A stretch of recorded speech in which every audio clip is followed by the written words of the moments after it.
You're on. Thank you. Good evening and welcome to the March 20th, 2024 meeting of the Lyman Planning Board. We'll start with the roll call. Kelly Demers, 10 Partridge Way. Joe Wagner, 26 Day Road. Cecile Dupuy, 53 Chapel Shores Road. Kevin Fair, 64 Bugging Pond Road. Don Hernan, 33 Workers Way. And if you also please join with us for the pledge. I pledge allegiance to the flag of the United States of America and to the republic for which it stands, one nation, under God, indivisible, with liberty and justice for all. All right. Try to expedite things as best as possible. Again, my apologies to applicants who are returning because of the technical difficulties that we had in the March 6th meeting. Welcome to the March 20th Planning Board public meeting. This hearing will now come to order. The Planning Board is holding this public meeting to review the application of Richard and Judith Hewitt at 75 Barker's Pond Road. This is a public proceeding. You have the right to hear everything that is being said and to look at all exhibits that are offered. Please notify the chair if you have any difficulties seeing or hearing the presentation. This hearing is being recorded and televised on YouTube. All persons speaking will be asked to first state their name and address or affiliation. All questions or comments will be directed to and through the board chair. It is required that you sign the sign-in sheet to document your attendance at this hearing. Thank you in advance for your cooperation. All right, Mr. and Mrs. Hewitt, a presentation and what you have in mind. What we would like to do is remove the structure of the existing property and rebuild in the exact same location, going up to the 20-foot limit height. And we discussed last meeting, maybe pushing it back 10 feet and adding a 10-foot deck onto it. To the front. Yes. Yeah. And it would just be a seasonal place. We're just looking to build a shell. No heat, nothing. Now, at present, the structure is approximately 32 feet from the shoreline, according to you. Yeah. Presentation. Okay. Any questions from the public? On the planning board? One of the things, and I hate to be the stickler, but we got the rules that we have to follow. We're gonna need a survey from a registered surveyor with a stamp on it. That's something we have to, that is required by our ordinance. Didn't it have a stamp on it? It has a stamp, but it's not licensed. Mr. Casamont, I think, prepared Yes. this for you. But I too don't see his stamp on the on this. Yep. Can I? Yeah, the big one? Yeah, I thought it was on the big one. Okay. Okay. Okay. Yeah. Check on that. Yeah, there's a Xerox of that. Right. There was, Right. Yeah, I mean, An can't read on original. Xerox. Correct, but then, this is the one that we were presented with today. Well, that's just a picture of the big print. Mm-hmm. I dropped off a big print 2 weeks ago, and she asked for a smaller design, so I just took a picture. So they- But it is on it. 1 inch equals 40. Right, I remember that part. Yeah, If we don't see it, Uh, we got Yeah. presume it doesn't exist. That's faint. Right, I see this one on this, but this is the one that's the newest clearance. Yeah, that's the picture. yeah, they got the full one in the office. Okay, she's coming with something. Yep. I'm surprised you didn't give it to you in a PDF format.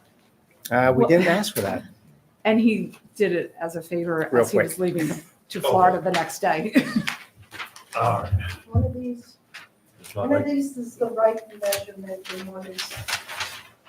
scale to 50, and I just dropped the paper. and clipped That's on. right. And that would be the old one. Stamp of 40. Mhm. So this is gonna That was the right one? scale to 40, okay. That's what I did. Thank you. Okay. And it does have the seal. Does have that? Okay. Awesome. Yeah. Okay. That satisfies me. You want to pass that down to the rest of the seat?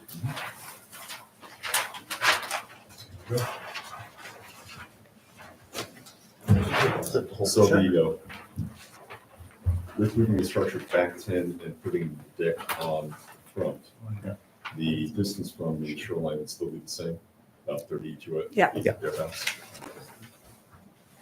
It would just be where the house is now. Right. Yeah. And at present, would you maintain the deck that's on the side of the structure? Yeah, that's part of the That's footprint, part of the correct? footprint. That's right. Yeah. Mhm. And if I remember correctly, you had in mind that the ground level would be such that you can walk out. and- Yes. Correct. Okay.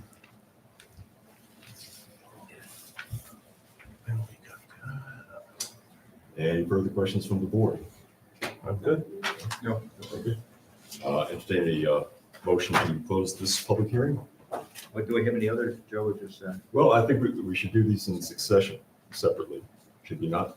Because each public hearing is distinct, I think. no, I mean, I don't know, I mean, sometimes we had done public hearing for, like, all three people close the public hearing and then open the meeting. I'm not sure, but we got messed up last time because of the lack of Right. YouTube. So I mean, however, it doesn't make any difference either way you want to do it, it's fine. No, don't, I think we should take each item individually, therefore it's open Okay, and shut. The people Yeah. don't And no have to wait. spillover, any conversation from one doesn't pertain to the other. Right. So I'll make a motion that we close the public hearing for Richard and Judith Hoyt for 75 Barker Pond Road. do I have a second? Second, All those in favor? Aye. Okay. So we're Thank good? you. Yes, for now. For now. That's For right. now. Regular meeting in just a little bit. Oh, gotcha. Darn. you're close. I'm sorry for the parliamentary procedure here, but, That's fine. okay. I just got excited. That's all Once right. again, welcome to the March 20th Planning Board hearing. This hearing will now come to order. The Planning Board is holding a public hearing to review the application of Rodney and Jennifer Tardif to discuss the private way off of Duke Lane. This is a public proceeding. You have the right to hear everything that is being said and to look at all exhibits that are offered.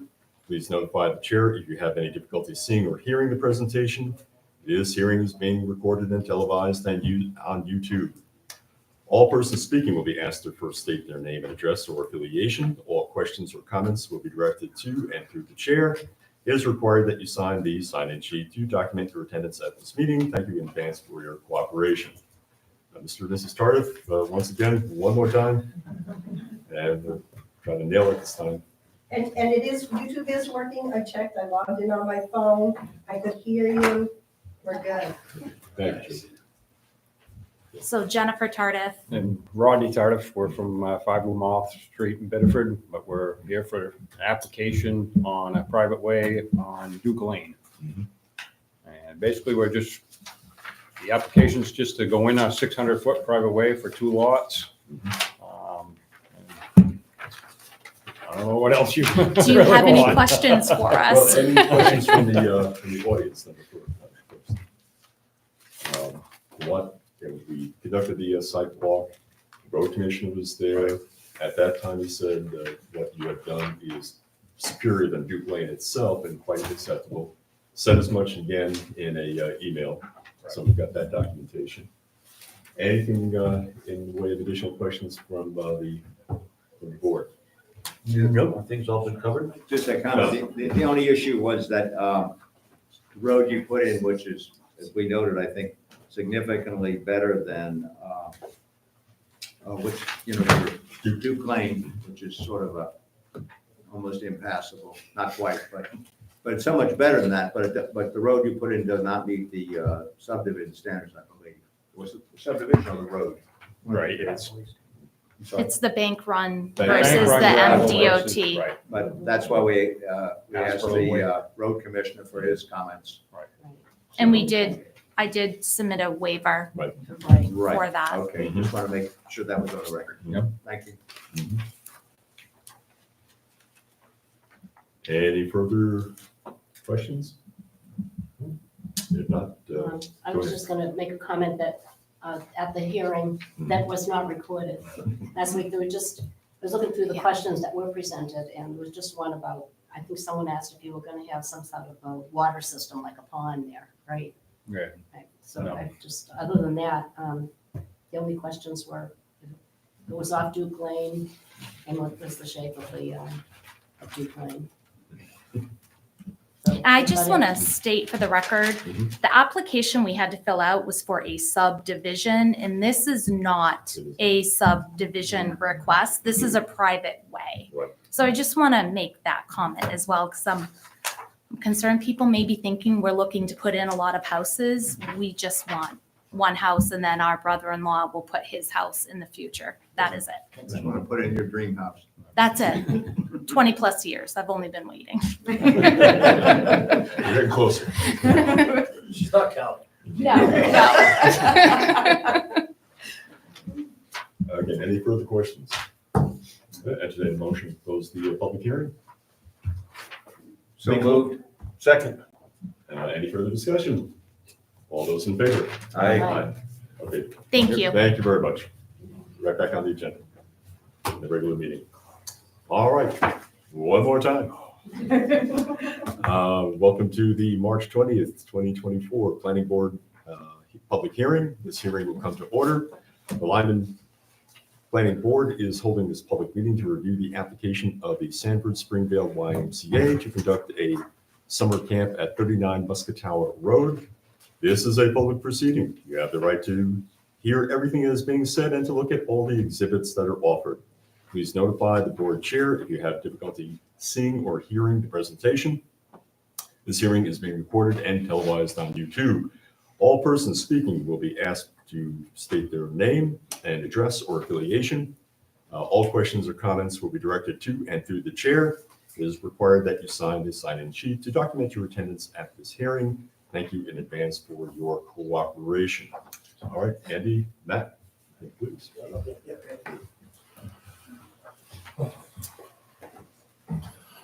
Again, Matt, maybe using the list of questions that were sent, we're going to go through that one more time, and then we'll open the proceedings up to questions and comments. For sure.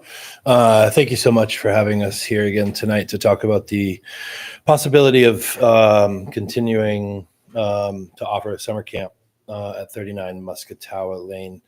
I'm sorry. My name is Matthew Willett, formerly of 39 Lords Lane in Lyman, now live in Springvale, and I'm the Youth Development Director at the Sanford Springvale YMCA. Let me pull up that list of questions that Joe aforementioned. I'll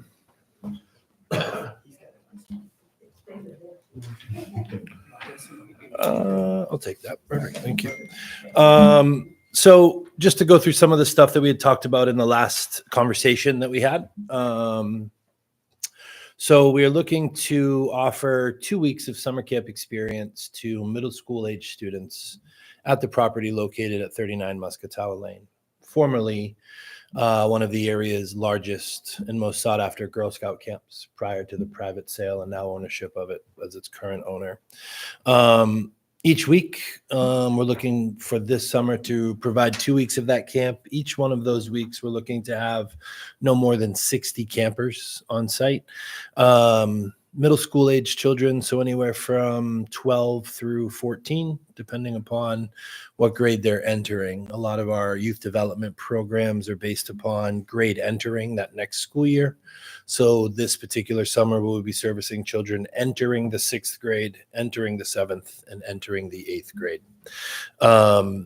The ratio of adults to children is mandated by the state of Maine camp licensing program, which we are a part of.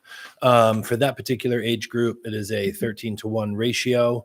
But given YMCA best practice and our desire and feelings around it, we are typically running at a much smaller ratio, on average 1-to-10 versus the state required 1-to-13.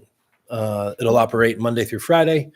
For those 2 weeks, we will be at 39 Muscatower Lane somewhere between 8:30 and 9 o'clock, depending upon busing and transportation and traffic from the Y. We will return to the Y and leaving 39 Muscatower Lane somewhere around 3:30 for pickup back at the YMCA. We will be providing the opportunity for our campers to engage in some waterfront activities, including swimming, kayaking, canoeing, and paddleboarding. There will be no motor sports or motor boats as part of our summer camp experience. It will be all through paddle power, as we like to say. As we did at our pilot program last summer, we will take all safety precautions that we did last year with multiple lifeguards on site each time there are folks in the water. We used fluorescent colored buoys and markers to mark our swimming area so that the campers were well aware of the boundaries in which they are allowed to swim, as well as inform other users of the pond of the activities that are occurring in that general area. There was some questions last time around sanitation and bathroom facilities.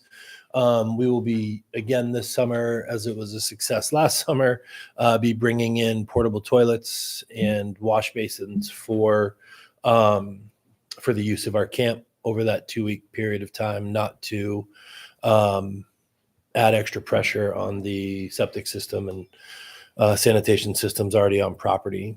We will carry in and carry out all of our own trash. We are excited to learn. Last week, it was incredibly exciting to me to have some individuals who live on the pond share with us some of their passions and interests around the loons and their proximity of nesting into that property, to make that part of our program for the outdoor living section of our camp, and get a little case study, so to speak, of loons, and have that firsthand experience to watch and observe and study them at the same time. One of the other concerns was the mitigation or insurance of plant life from other bodies of water being brought into Kennebunk Pond.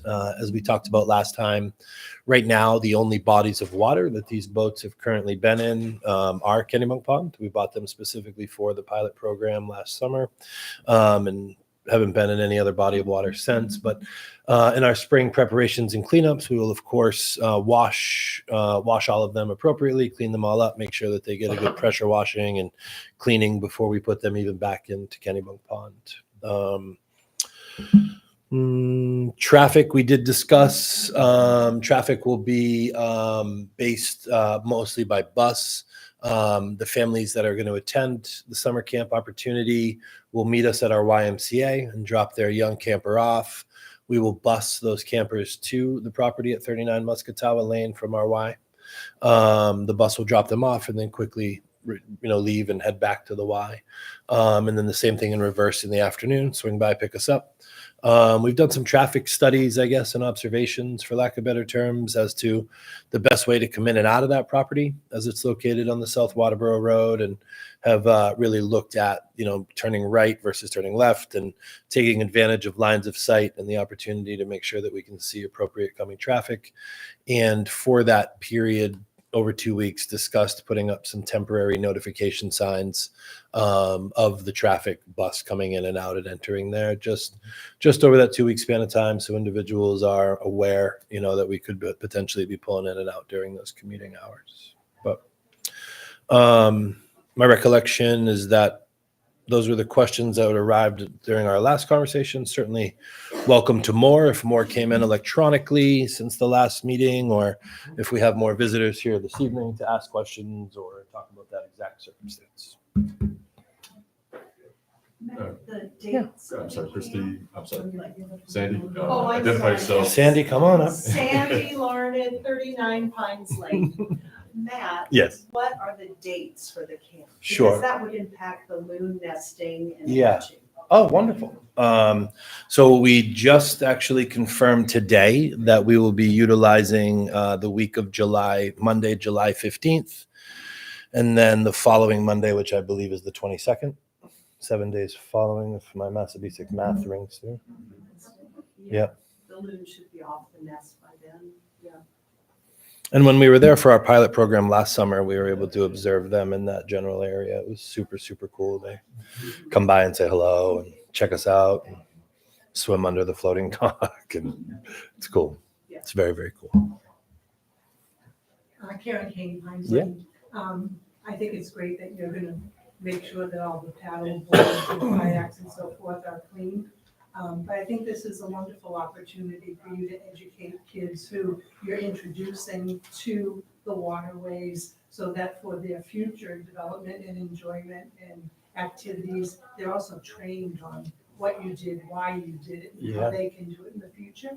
Yeah, for sure. I think that's going to be a part of our, we'll do it as adults in preparation, but each day we'll have them engage in some sort of either at the end of the day, clean up the boats and get them ready for tomorrow, or before we put them in the water each day, give them a good look over, give them a good rinse down and talk about that and talk about the ecology of the water. And Mr. Littlefield, who was here last time, does the depth clarity check, and he and I have had some conversations that night and bounced around some communications, and we're going to try to get together and see if we can incorporate some of that as well.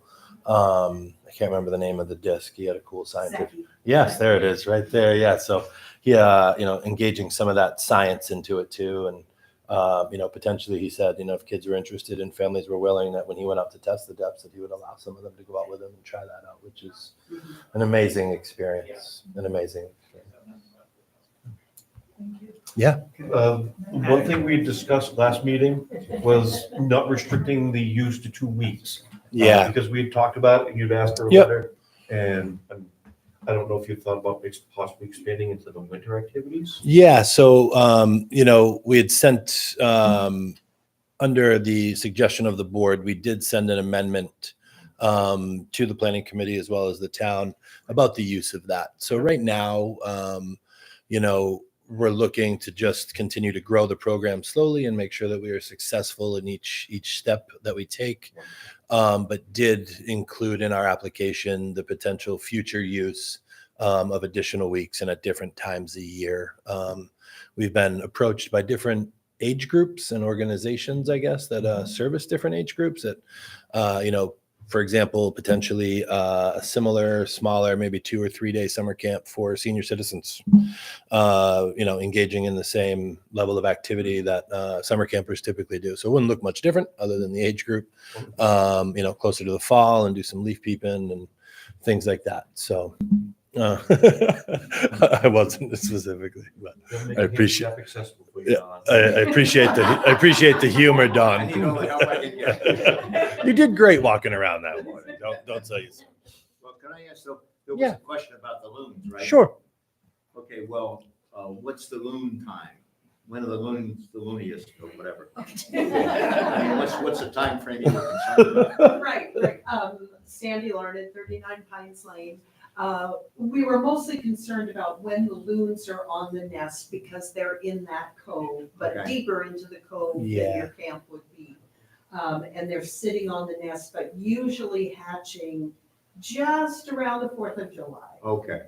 So we haven't had successful chicks for a few years. We have very hungry bald eagles on the pond. That live just at the point of that cove. They're We did nesting on recognize the The eagles are right there. nesting on the island. Yeah. We saw them also last year. Yes. They were greeting us. They're beautiful, but I wish they It is nature. Yeah. Just leave the loons alone. Stick to the fish. That's right. So, now that we know the time frame for nesting, would you be willing to not expand your program during nesting time of the year?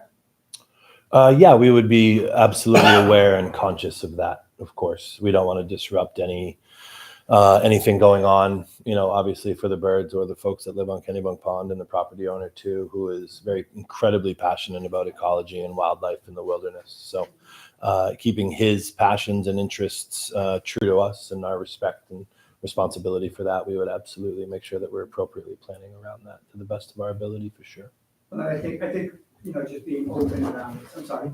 Andy Razio, CEO of the Sanford Lions, said, it is our hope that, and to take all these things into consideration and make sure that if there are things that could be interfered with, that when we talk about workaround, doesn't mean that we might not have a program during that week, but we'd be very conscientious of roping off space to minimize the interference that would be. So it doesn't mean that we might not try to program something during that time, because if there's an opportunity for us to have a different type of environment or activity going on there, we'd like that opportunity. But we would, I'm a deep nature person myself too, so very conscientious around that. We would make a lot of these opportunities, and we talked about this even prior to this conversation last week, all last year. One of the things that we're looking to do is connect with people around those opportunities of education and informing people of those natural beauties that we have, from the studies around the water quality to wildlife that's there, to the solar panels that the owner has there, bringing in companies to come in and talk to us about that scientific environment under both our environmental aspect of it, because this is the focus of our campus, having really a conscientious environmental process through that. So I want to make sure we're clear that we will do our best to manage, but it doesn't mean we wouldn't offer something there. We would just make sure that it's not going to interfere. And first one, Karen. One more, and you knew I was gonna come up with this one. So you referred us to the scholarship program, if Yeah. anybody in line couldn't afford the program, and I put out something on Facebook about that, giving them the application. But I'm just wondering, does the Y have any plans to do any advertising or notifications to the people of Lyman about those opportunities? Yeah, for sure. Once we sort of are officially a go, and sort of roll out our marketing plan, our marketing communications director does a tremendous job at getting into sort of like, in Sanford, it's called Sanford The Happening, right? So like if you on Facebook in Sanford, you pay attention to Sanford The Happening. I'm sure Lyman has a very similar one. So our marketing and communications director has his hands in all of those different groups, and we will pump all of our information through our social media outlets into those different groups and through our Facebook and website and Will things you like do anything through the town hall? yeah, we would love the opportunity to advertise here as well, and let folks in town know when they come in and out of the building for sure. We still utilize step stake signs, like campaign signs essentially, to let folks know about programs and things we're running. And with the town's permission, of course, we'd love to have one available out in front of town hall to let folks know as they're passing through. Yeah, absolutely. That's a great question. Hi, Deb Littlefield, Pines Lane. How are you? So what's the potential for how many weeks you see this expanding to over time? Have you got a line in the sand, or is it open to maybe becoming a winter camping experience as well? I don't think that we are currently headed in any sort of planning or preparation, or even like on the 30,000-foot level of dreaming to get into something of winter camping and winter experiences. Now, that's not to say we might not have, with property owner permission, like the opportunity to go sledding on some of the hills for one of our like school age camps, maybe in February, for example, or do some ice skating if we ever get back to winters where there's snow and safe ice. Exposing and providing experiences for the children that we serve, to do some of this really cool stuff that, I was fortunate to grow up just a stone's throw from, that they're not necessarily. So to be a full-on winter camp or utilizing it year-round in Or that even manner. a full summer? Yeah, we currently offer summer day camp already. So we're not at this point prepared or thinking about fulfilling an entire summer on that property. But you're not ruling it out? But we're not ruling it out. Yeah. And our summer program normally is, 6 to 8 weeks. The camp in that down at Camp Marlin and Budding Park is a 9-week program. So we're trying to manage this as more of a special camp. So we probably wouldn't have the same number, but it might stretch into either one of the seasons where we have some of our adults with disabilities that are part of our Y and that we have programs with. It might be a week camp or something of that nature too. That might be on the outskirts of the summertime. That was one question. Go ahead. And one question more for the board. We had a resident last year that wanted to open a nautical school. How does this differ, and does this open a door to that? Commercial business. Was that a commercial enterprise? Yes, I think that's the distinction. this is not commercial. Not People are paying to Private attend, nonprofit. but people are paying to attend. There is a fee for service. Yeah. Could I make a comment? Please, no. Yeah, just, it's, those uses, if they're in the land use table for zoning, for that particular zone, the town has 3 zones. You know, then it says in there, if there's a site plan review, that means it goes to the planning board. So, you know, I don't know, we could try to look it up for you, but I mean, it's, the uses are in there. And it just depends on what you come under, whether it goes to the planning board or not. I hope I'm not trying to I'm just confuse wondering you. how that would impact it. So I think a big difference between Bunganut and Kennebunk Pond, in my looking at the site maps, is that that area of Bunganut is not residential where Kennebunk Pond is. And I think that did make a difference in approval for a camp in that zone on Kennebunk would have to go to the planning board, is how I read it. Any further questions from the audience? I wouldn't mind me asking, I'm sorry. My apologies for asking this, but it has come up in discussion. Yeah. Is the property owner receiving any financial compensation for the use of the property for the summer camp? He is not. Let me clarify, $1 a year. No. Be clear, part of our lease agreement. In our market, so. I forgot about you. Sorry, $1. Bill, you had a question? No? No. It was the answer. I have one. When you say you want the possibility of expanding, that's sessions and not the number of children that you will have on site. Are you going to go beyond 60? I mean, the possibility of us going beyond 60 is definitely there. We probably would like to have a cap. I think in terms of conditions, I was thinking 2 weeks, no more than 4. And 60, no more than an upper limit there, a ceiling there as well. And until such time, if farther on down the road, there are plans for further expansion, back to the planning board, it would come, those proposals. But again, some sort of margin. there. Yeah. So expectation, what you have right now, 2 weeks to, with 60 kids, Sure. to not to exceed 4 weeks, not to exceed X number of kids. We put that right into the conditions of a notice of decision. Would that be agreeable? Or be okay with that? Yeah, well, we'd Well, love to just have throwing it out open because the challenge of coming back and forth on timing is what we were trying to avoid, but we understand the dynamics of it. So if that's what you feel is necessary to do. there. Some original buffer like that, I think might be agreeable. How long and how many kids are at your other program? At Camp Marlin at Bunganut Lake. Yeah. So that program runs, depending upon school release dates and things like that, anywhere from 9 to 10 weeks a summer. Past few summers have been 9, and anywhere from 160 to 180 kids a day. But again, that's not a residential area. I think you have to be considerate of noise and numbers of people. And that could be built into the conditions as well. When did the Girl Scout camp close? Probably In the 80s, I think. I think. Looking around the room to see if anybody's aware of that timeline.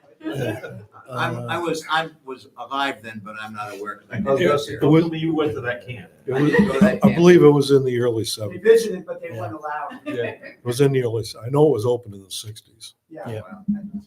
And I believe, if I remember right, it was over 200 kids a Over week. 150. Oh, yeah. Yeah. Sleeping there too, residential. Yes, they Yeah. were staying there. Yep. And they were noisy. They were kids. They were. Kathy Griffin, 30 Shore Road. My concern is more the ratio. So Yeah, that's a great. I don't mind increasing, although I'm a little nervous about increasing even the time on the pond. I'd like to see 2 weeks, just because this to me is, I wasn't even aware of pilot program last summer. Right, that wasn't either. Yeah. So to me. Means we were quiet. Well, to me, being here and now being aware of it, you're more under scrutiny, and it feels like 2 weeks seems like a good amount of time to say this could be a good experiment for those of us who live on the pond. But if the cap goes up for the amount of kids who participate, and I, by the way, I applaud you because I think middle schoolers, bravo. Thank you. This is amazing, Yeah. amazing, and I do want some Lyman kids there. But I think if the cap goes up, to me, the ratio of 10-1 needs to stay. Yeah, for sure. Absolutely. Yeah. That's a state requirement. Of course. Yeah. Yeah. And that's all state regulated is Well, no, ratios. It's not, well, the 10-1 isn't. No, the 13-1 is. Right, Yeah, but for I like sure. It's stated. Yeah, that of you- course. You said 10-1. Yeah. That resonates with me, and I'd like that to be documented Sure. personally. Any further questions from the audience? Any further questions from the board? Yeah, myself, I'm hoping this program takes off. If it's Yeah. approved, I hope this takes off. One thing I would not want to see is we put restrictions on it that make it adverse to, say, we have some underprivileged, a number of underprivileged kids living in Lyman that apply for it, but those positions are already full, so they cannot attend. Personally, I'm seeing 8 weeks and with a max capacity each week of 120. I don't see it going that much now, but if in 2 years it takes off, I know, it's a NIMBY. You're not gonna, No, it's not. It's not, yeah. you're not gonna keep 120 kids in that room. No, I think, Yeah. I think the other piece of this That's a is big parcel of land. that property, if you have not walked it, is huge. And the fact that we had 60 kids there barely put a footprint in it last year. So we would be planning and organizing to not just use the waterfront, it's just one of the 3 recreational spots that we would be using. The rest of the property is full of walking trails, full of nature trails. There's a big field up towards the top of the hill closer to the road. And so there's, the programs that we're looking at are not gonna be ones that are, in this age group of kids is much different than our younger kids that are hooping and hollering a lot. This group is easier to manage when it comes to that energy and enthusiasm, and they're less likely to be heard and as you are concerned about as a neighbor, which I understand. Ms. King? Have the abutters been notified and had to give their consent? Certified letters were mailed to all the abutters within 500 feet of the property line, as per the ordinance. Could I just comment, they don't have to give consent, but they have to be notified so that if they have any issues, they can raise the issues. So, but they don't have, they're not, it's not, the ordinance doesn't require consent from abutters. As long as it's an approved land use in the ordinance for that zone. Just be clear. And did the pilot program run for 2 weeks last year? Oh, we ran it for 1 week last year. We noticed you were there. It's not Yeah. that you were quiet. It's just we noticed there were a lot Yeah. of people there and we had no idea what was going on. Yeah. May I ask how much it is for the week? Last summer it was how much? $250 for the week.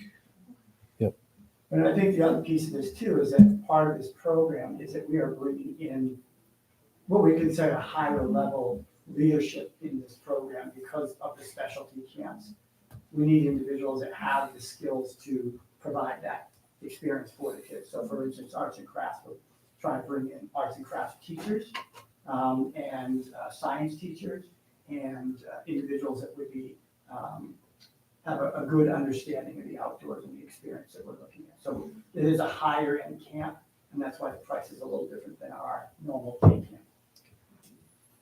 And because the subject areas, the 3 that we are currently utilizing are focused. So that's why it's like, it's not arts and crafts, it's like art, like true all mediums of art and all aspects of it, as well as, outdoor living and wilderness. Same thing, like ecology and yeah, please. So now you've opened it up. Yep. We've got a bunch of Lyman families. We don't want to drive to Sanford to pick up our kid. We want to pick them up local. Right. And another thing to your point of you don't want to see Lyman kids shut out of the program because it fills up. My response to that would be open it up to Lyman kids for a week first, and then everybody else, rather than write carte blanche for occupancy all season long and up to 160 kids a week, It said 120, but yeah, 120. I get your point. I guess 160 was the other. And to address the point where you're saying driving out to Sanford, the reason we're talking about busing is to prevent excess traffic on South Waterboro Road, people turning in and out, especially coming out and making a left-hand turn with traffic coming onto their right. No, I It doesn't understand mean that. we can't coordinate. One of the things that we thought about just to help the answer, it's hard to interrupt, is to have a bus stop along the way that would be local. Maybe at the school. Could be at the school or something like that. Okay. So it doesn't mean that we wouldn't have some additional traffic coming in, but we would do our best to minimize that traffic coming in and out and have a local spot that we can pick up kids along the way. I'm just thinking Yeah. it's a stressor for you guys to have Lyman locals saying to you, we don't want to have to drive. Yeah. But if. Our response to that would be like, troubleshooting- let's meet at the Lyman Library, let's meet Right. at City Hall, the bus will pick you up here. Lyman Elementary has got a great playground where we could kill half an hour on either side of bus drop off. So those are the practical solutions to that challenge, because we wouldn't want an exorbitant amount of cars going up and down Muscatella Lane. One last thing, just for clarification, on the flyer that was in the package, it says $300 per session. Was it 300? Okay, Yeah. my apologies. Yeah, 250 last year, I think. We've got 2 or 3 different camps going on, so I misquoted. I'm just here to keep you straight. Well, Yeah. you're not the only Earning one, some so money. it's okay. Right. Anything from the audience? Additional questions from the board? Chair will entertain a motion to close the public hearing. So moved. Second. Any further discussion? All those in favor? Aye. Thank you very much. Thank you very much. And we'll get back to you in short order. All right. One more time, folks. Here we go. It is the official meeting. Welcome to the March 20, 2024 meeting of the Lyman Planning Board. This meeting will come to order. This is a public proceeding, and unless the board specifically votes to go into executive session, you have the right to hear everything that is being said and look at all exhibits that are offered. If the board votes to go into executive session, the reason for doing so will be explicitly stated. Please notify the chair if you have any difficulty seeing or hearing. This meeting is being recorded for YouTube. In each instance, the burden is upon the applicant to demonstrate compliance with the provisions of the applicable ordinance or ordinances. After the board votes on the merits of each project, it will prepare a written opinion which will be forwarded within 7 days. The board works from a prepared agenda and will be considering this meeting's items in the following order. Richard and Judith Hewitt at 75 Barker's Pond Road, Rodney and Jennifer Tardif off of Duke Lane, YMCA Summer Camp at 39 Muscatella Road, On a Plane Brewing at 347 Hill Road. We'll set the agenda for the next meeting, consider the minutes from the previous meeting, and cover old business and any mail.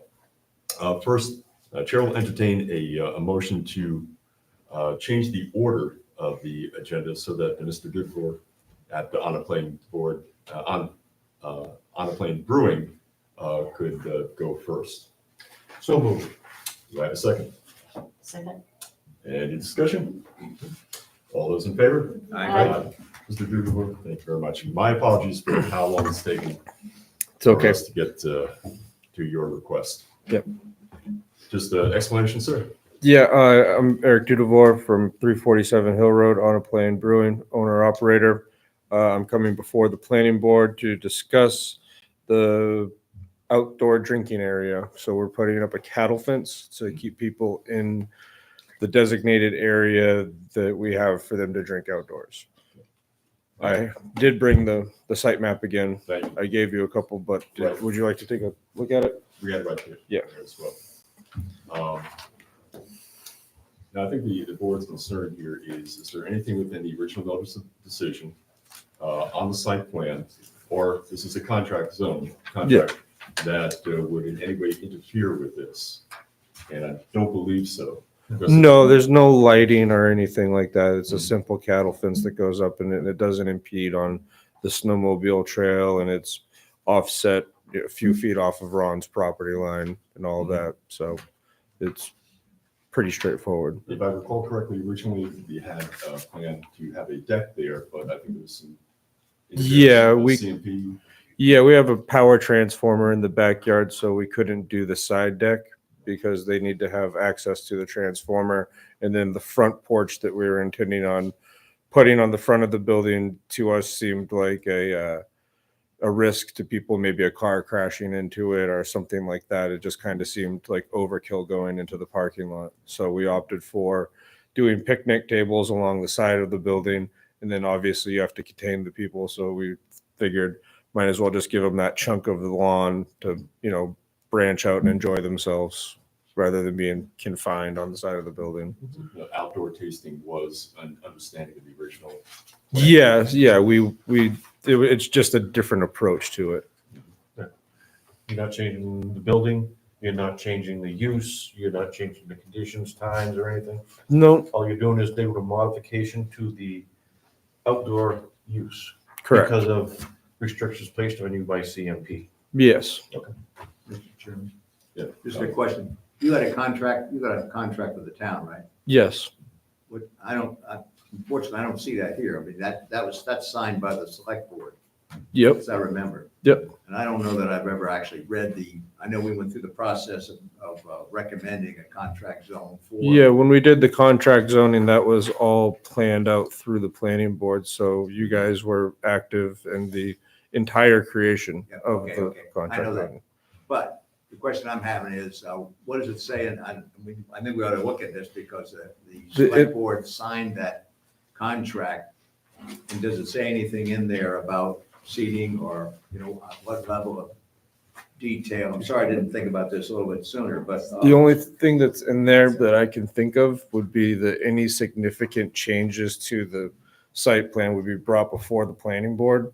So when I originally brought this to the town, I wanted to come bring it to you guys. Right, I don't view it necessarily as a significant change, but it is a change. okay, not so fast. It doesn't make any difference whether, and don't take this badly, whether you think it's significant or not. But the town manager and or possibly the select board could think it was a change to the contract. Well, Mr. Dufour was before the select board at a recent meeting. It was, And okay. they approved Did they approve that in writing? His liquor license. the liquor license was. Well, okay, liquor And- license. And part of that was the. Outdoor. was this, Yeah, we got a copy of that. outdoor. Yep. So you got the approval from the state. Yep. And from the Lyman Select Board. Correct.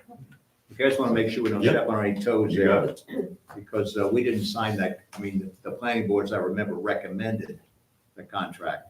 But we didn't recommend actually the wording of it. That was done by the town lawyer. Right. So there's some wording in there that, whatever, but, we didn't sign off on that. We signed off on the concept that the contract zoning would apply. And then we had conditions or whatever we did, we submitted it to the select board and the town lawyer wrote that contract, I believe. Yeah.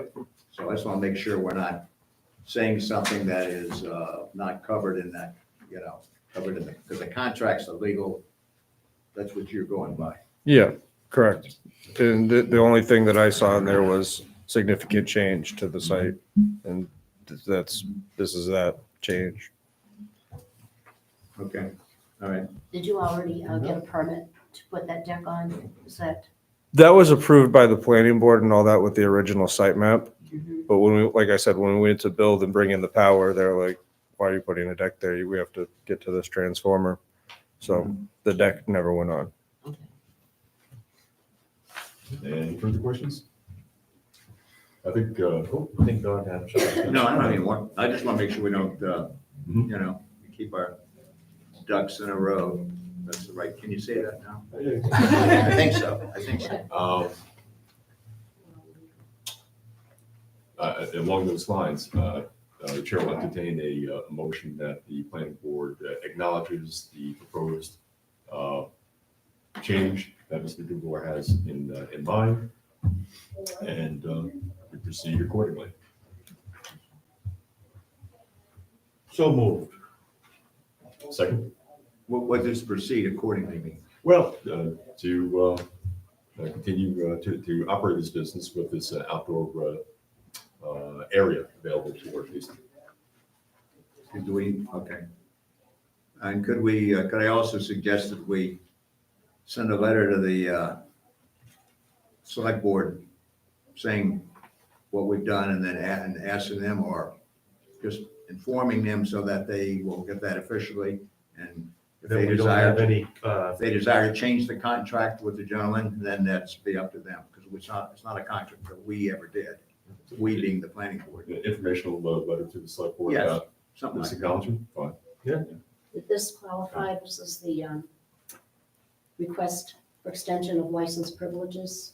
Mhm. And this, I'm assuming was signed by the select board. This is the unsigned one. But it does state on here, reason for the request is the deck area in the original site map did not level the property. Yeah. So I don't see- there's I don't see the- documentation that, Yeah, there's no one copy. We haven't signed by we anybody. don't have the signed copy. But, You have a signed copy? Julie. Yeah, we have a signed copy. I don't have a signed copy. I can get a signed copy. Yeah, but the select board should make sure that the planning board gets Sure. a copy of that so they can Yeah. keep it in the file. that it doesn't contradict the original contract zoning. Mhm. Right. Okay. Yeah, we still have a motion to again acknowledge the alteration to the original plans that do fit in the original intent of. You have a second? Yeah, go ahead. Second. Kevin. Any further discussion? All those in favor? Aye. Let's keep moving forward. Thank you very much. All right, thank you. Appreciate it. Okay, next up on the agenda is Richard and Judith Hewitt. And Hope you open soon. Yeah. We're like probably like 6 weeks out for everybody wondering. okay, Awesome. thank you. Thank you. Good night. Got that on TV. We're good. There's that. All right. I think it's pretty good that he came in. That's pretty nice. Proactive versus reactive. All right. Not Discuss it. So. Mr. Chairman, Yes. can I just make a comment? I've said this before, but I would just like to let you know, for all the many people here watching on YouTube, et cetera, that this gentleman cuts my hair. I know it doesn't look like it needs it. I did actually have a haircut today. He works next to the Dairy Queen in Biddeford. He has excellent parking, excellent barber. But I have no financial connection. I do pay him for my haircuts, even though it's at the senior rate. And he never gives me a free haircut or anything else, probably because I don't need one. But in any case, I just want to say I have no financial interest in this, but I do not feel that I need to recuse myself. If any of the board members feel that I should, please let them forever speak or be quiet. I mean, what's that? Speak or forever be quiet, something like that. Hold your peace and something forever hold your peace. Yeah, so that's my 2 cents. Thank you. Okay. Thank you, Tom. All right. Now, Thumbs up. just beforehand during the public meeting, there's an explanation of what you have in mind, tear down of the existing seasonal cottage and build essentially on the same footprint, move that back 10 feet so that a 10-foot deck extending would still maintain the current distance that you have thereabouts from the shoreline. Any questions from the board here? No? Does that increase the footprint? Putting the deck on. Not living space. Well, you're still maintaining the deck on the side of the building as well.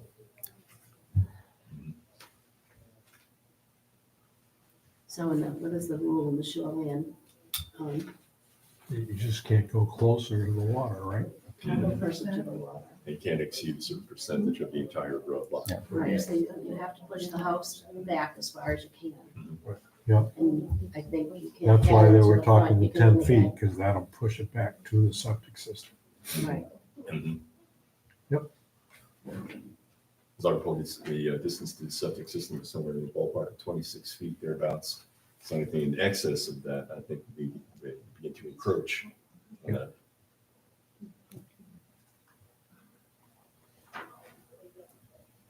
Any further questions or concerns? No, they're not expanding, they're just moving it, raising, moving it back, adding a deck. Not really increasing impermeable surfaces, the lot coverage.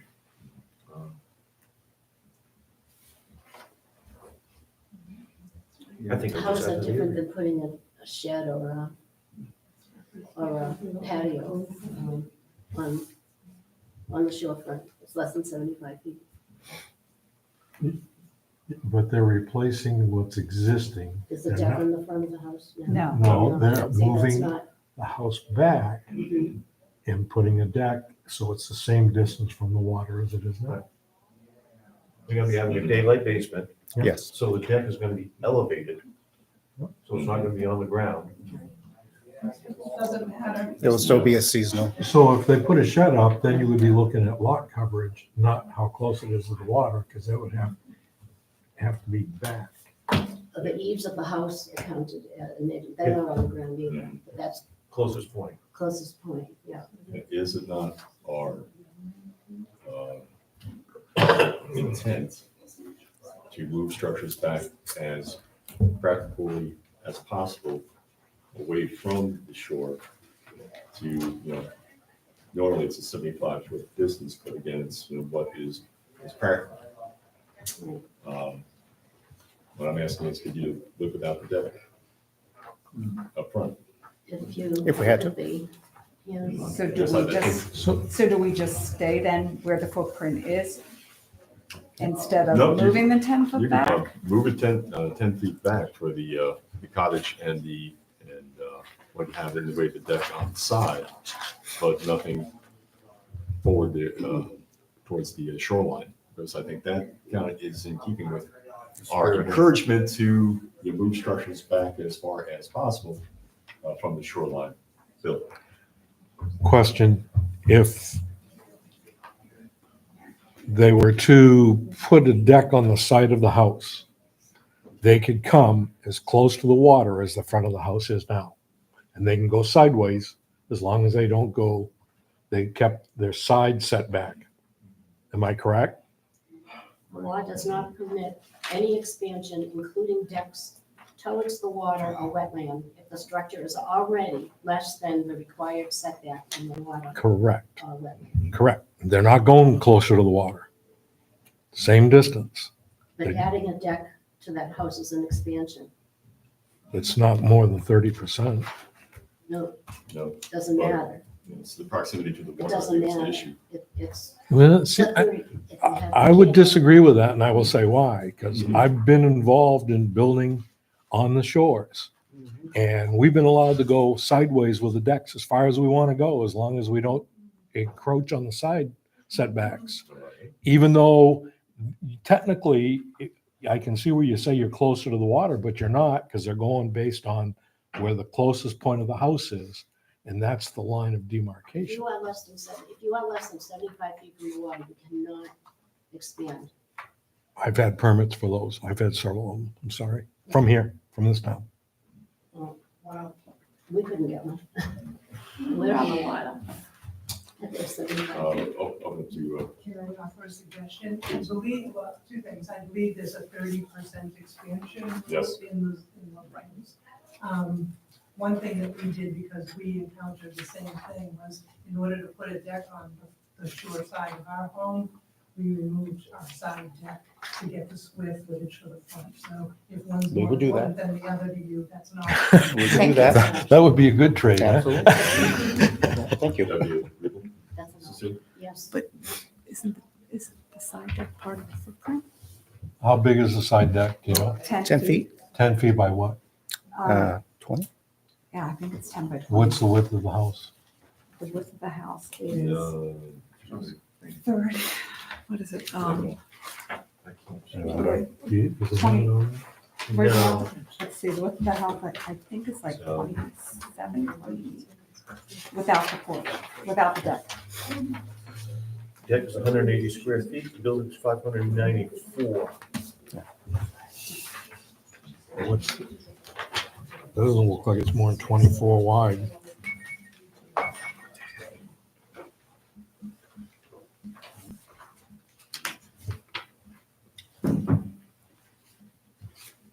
So do you know what the size of the house is? Is it 24 by 32 or 24 by? Yeah, yeah, I know. Yeah, I believe it's 24 by 30 or 32. Right, Yeah. so if your side deck is 180,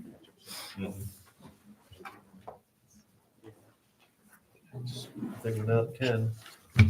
just don't go the full length, that's all. 240, 240 versus 180. Just keep it at 180 square feet, so 10 by 18, and put that on the front, and I think that would fit the issue.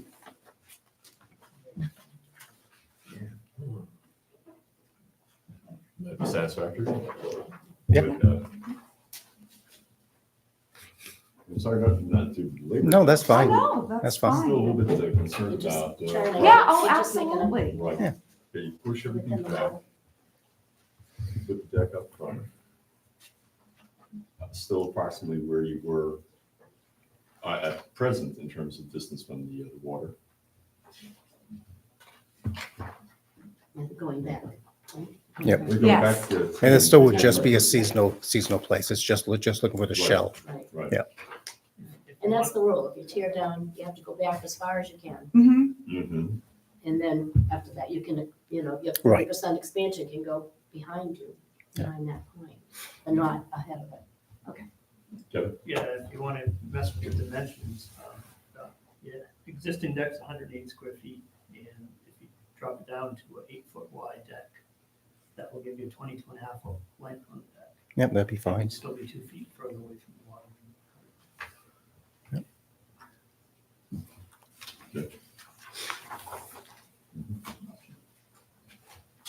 Further questions from the board? So that would be a condition that we put into the notice of decision, that the proposed dimensions of the deck and the location as well would be part of that. Understanding of the principal structure would be set back at least 10 feet. Correct. Okay. And the application itself, I believe, is complete, right, Julie? I believe it was.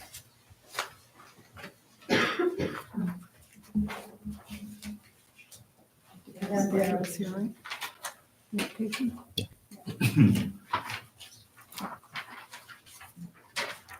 butters. Mm-hmm. We don't have the dimensions of the house on the application. Mm-hmm. We have the application. Yeah, I think I am. Here's my list. As Cecile mentions, I think the. So this is should be what's on here modified, is now? the dimensions of the That's house existing. should be on it. And this is the water, right? So Yeah. the Water's understanding that that here. Okay. would be, I think that's a good trade. I think so. What's there now and then what's proposed. Correct. I think everything else is- Yep. I normally go through what's known as the 16 standards, but Don mentioned that because this is shoreland, the requirements on page 36 of the zoning ordinance, I think is what we should walk through. Superseded, yeah. Mhm. This is the shoreline zoning ordinance. Exactly. The first item there is will maintain safe and healthful conditions.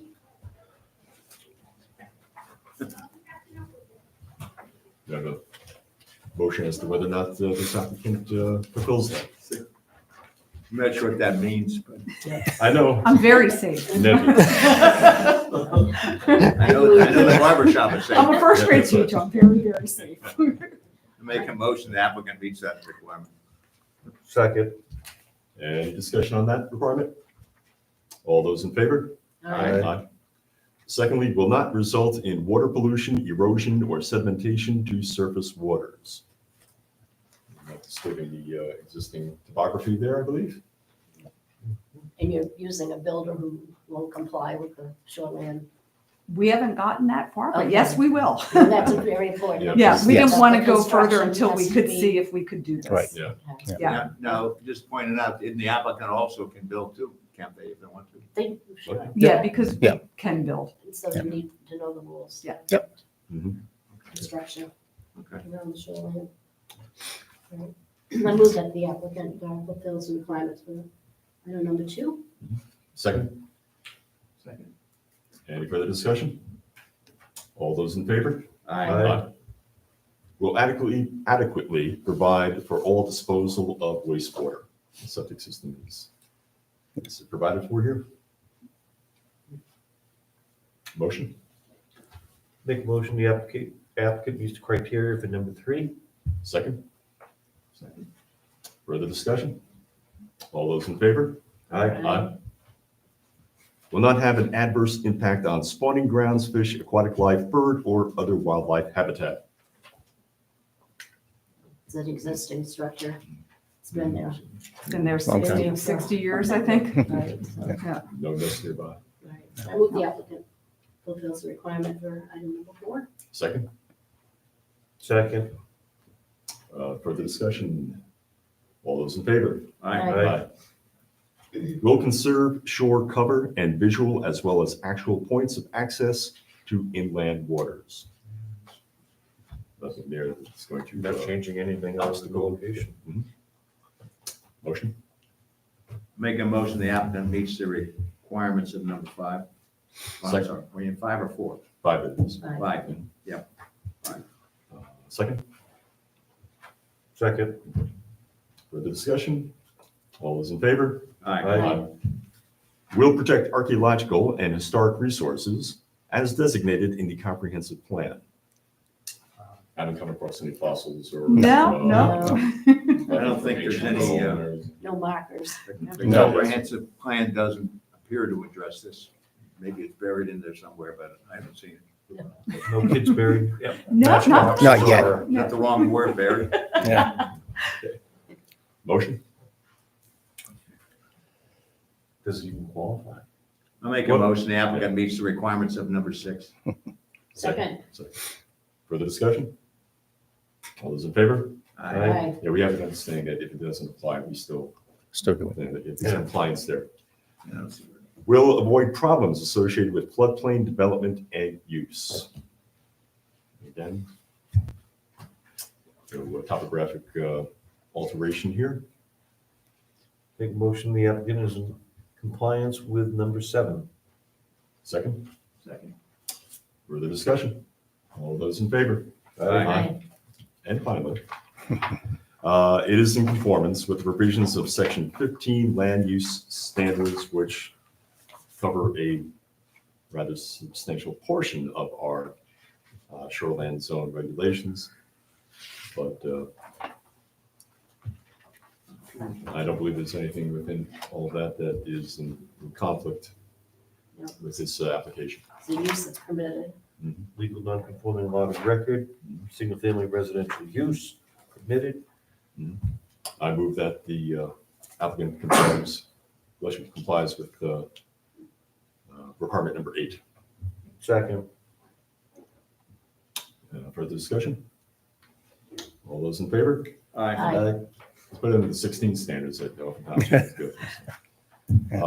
So the chair will entertain a motion to approve the application with the conditions with respect, as we discussed before, with the deck.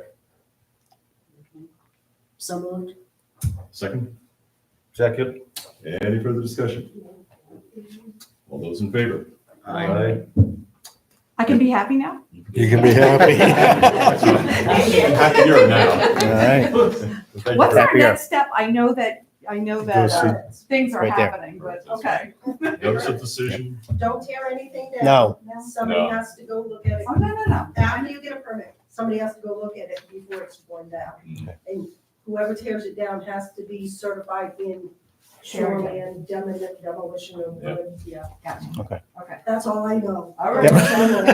We'll look up the rest. Thank you Could so we much. also mention that the notice of decision has to be finalized, signed, and it's taken by the town to York County Registry of Deeds, original, then they send it back after they recorded, et cetera, to the town, and then the town should send that to you. Okay, So you'll have that for your records. You want to keep holding back because that's your legal document. okay. Thank you. Thank you. Sounds good. Thank you very much. Well, thanks for all your time. Thank you. Appreciate it. Have a good night. Next up, Robbie and Jennifer Tardif.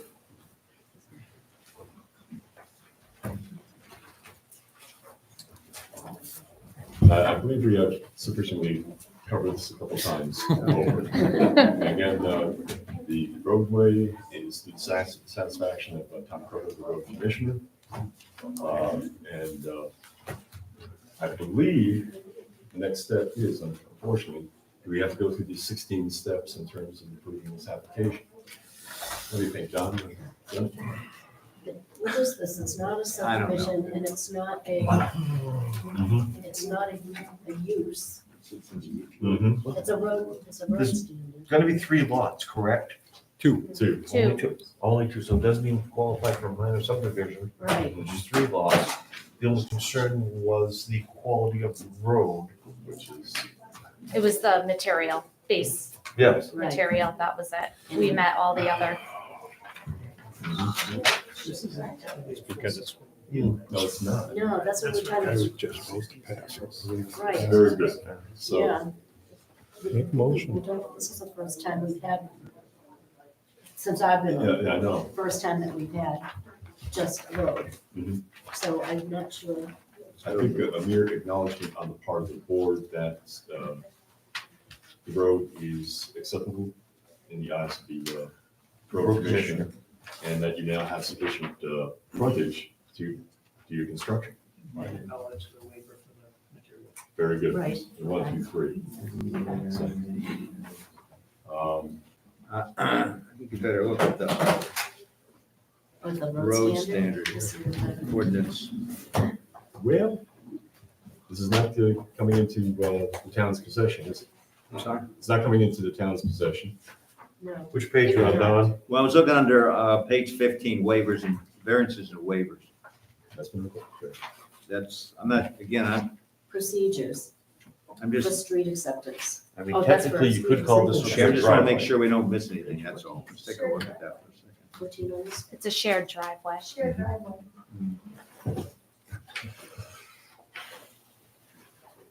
Procedures. So we want to make sure our I's are dotted and T's are crossed.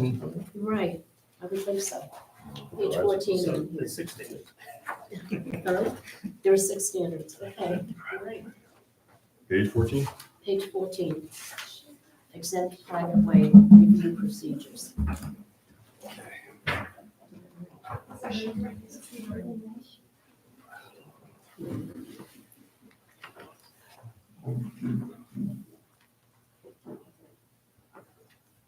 Okay.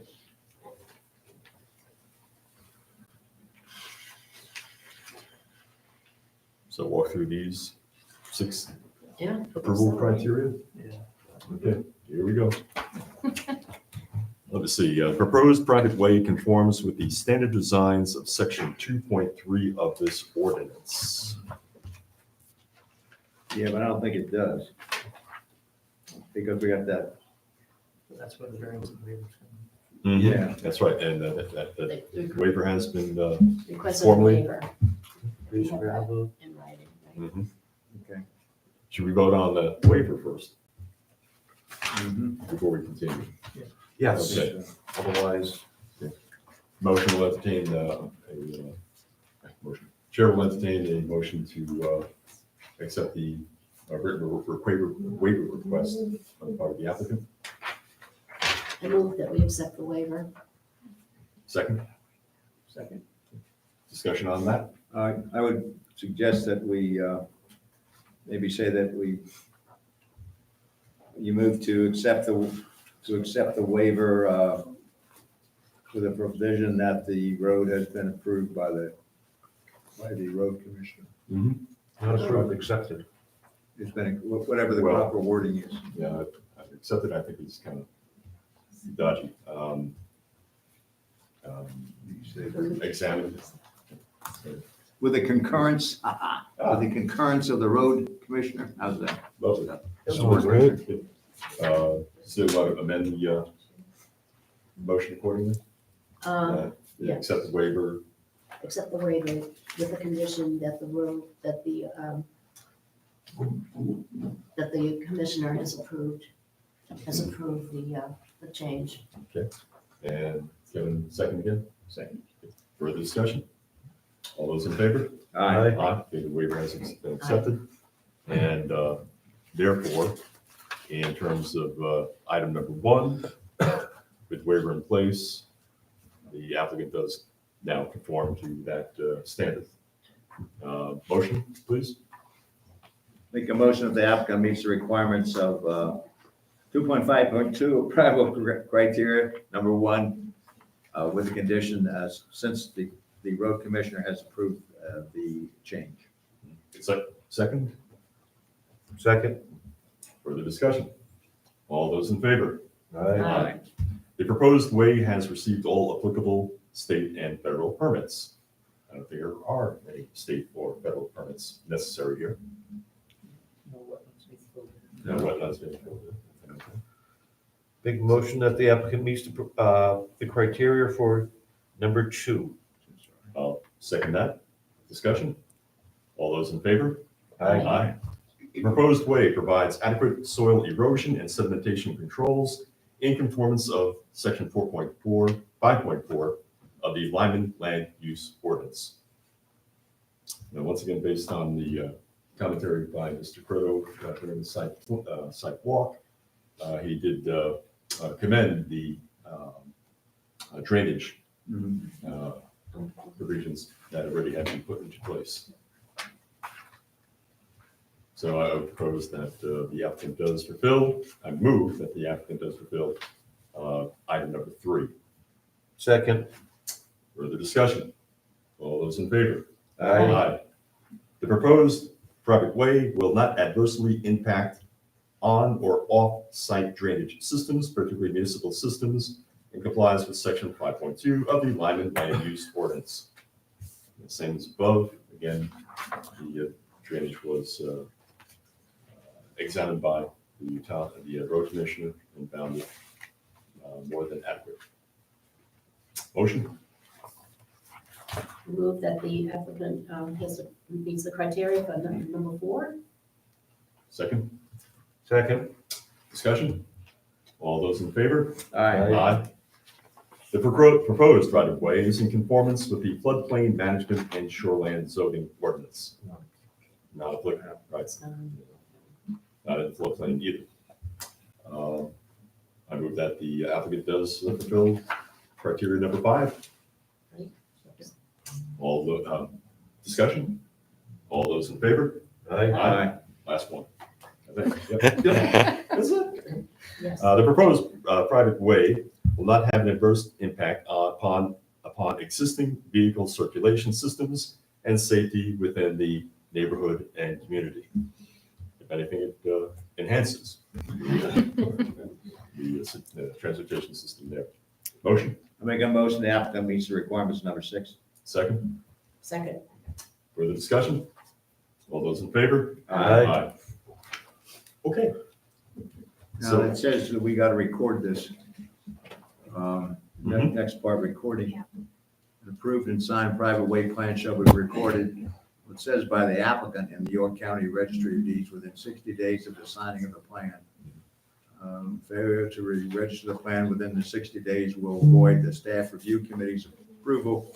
Planning board is taking the place of the staff review committee since it's basically defunct. I guess is that the word? That's right. So it says you're supposed to do it, but I guess we got to write it, don't we? Or we got to do something here. It's approved and signed comprehensive plan. So did What? we get a plan? It was, yes, the Congress did submit. No, right, we don't have a full thing. Oh, there's Or I don't. Mhm. With a signature box. Oh, you're right, that's right.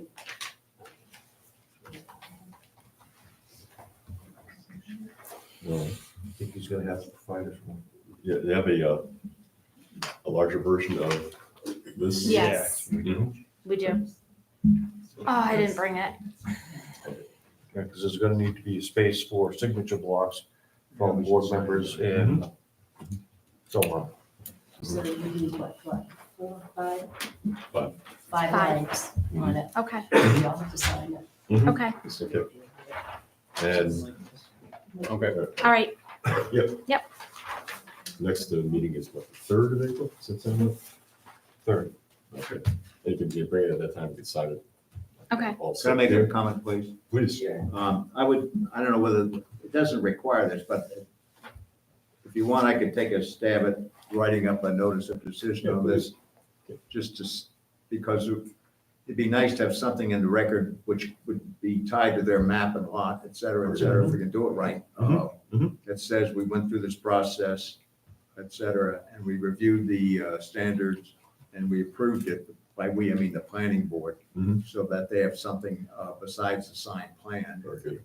You know, because that's a legal document. Good idea. You know, it'd be like an NOD, but it's, I can see if it doesn't make sense, we don't have to do it, but I can give it a shot. See what Please do. happens. Do we know of any recent roads? I mean, what would be the most current new road? We haven't done one of these. I don't. You know, road in a subdivision wouldn't go through this process. I don't think we've ever done this before. Requirements different. But I mean, I think since the planning board did take votes on this, I think we ought to document it. Yeah. And that way it's, Agreed.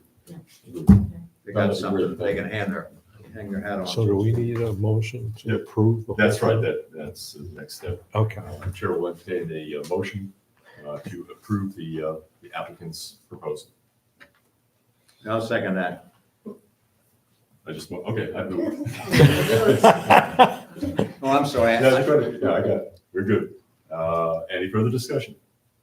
With the condition that we are presented with a full-size plan for signing, and we develop a notice of decision to be recorded simultaneously for future purposes.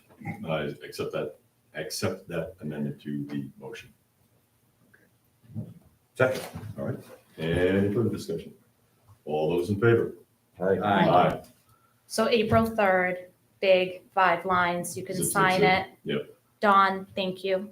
Well, don't thank me yet, I haven't written it. I don't care, thank you. I have some wisdom. I mean, we'll have some brilliant words in here that I hope cover the situation, so we don't have to do this again. I You don't appreciate have it. to do it again. Setting precedent. Okay. You have Thank a you very name much, for Troy. you? Yes, Junior's left That's what I thought. after his dad, yeah, That's nice. so.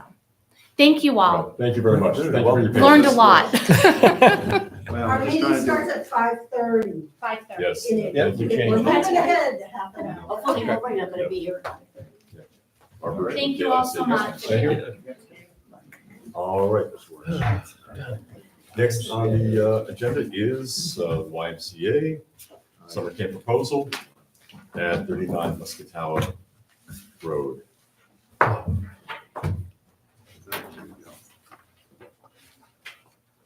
Okay. Now, would this require going through the 16? I think so. I believe so too. Don't you guys think so? Just like-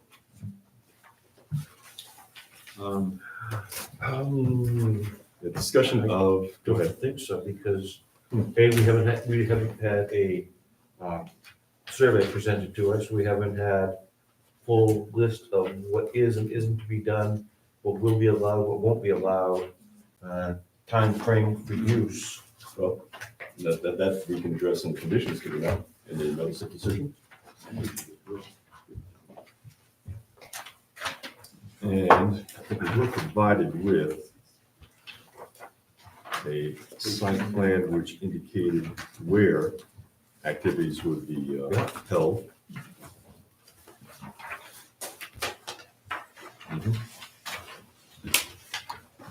Wouldn't that be the address location though? So the location where the activities will be held? With, yes. So that would pretty much cover that, right? May I just point out, this isn't, the application that was submitted was for shoreland zone. So wouldn't we just have to go through the standards in the shoreland zone as opposed to the 16 standards in the regular zoning? ordinance? Sure. Yes, my apologies. Which I think would cover, Yeah, that would. cover this. If you wouldn't mind, maybe getting right to the point in terms of conditions first before we walk Yeah. through those criteria. Within the notice of decision, I'd suggest that we would have such things as age group, description of the program, and ask for the number of campers, again, maybe putting it into a parameter. No more than 60 per week. Start with 2 weeks, no more than 4 weeks for starters. So that if there is expansion, that will be addressed to the board once again in the future. I'm sorry, you said 60 students max 4 weeks? Per week. Yeah. Right. Or,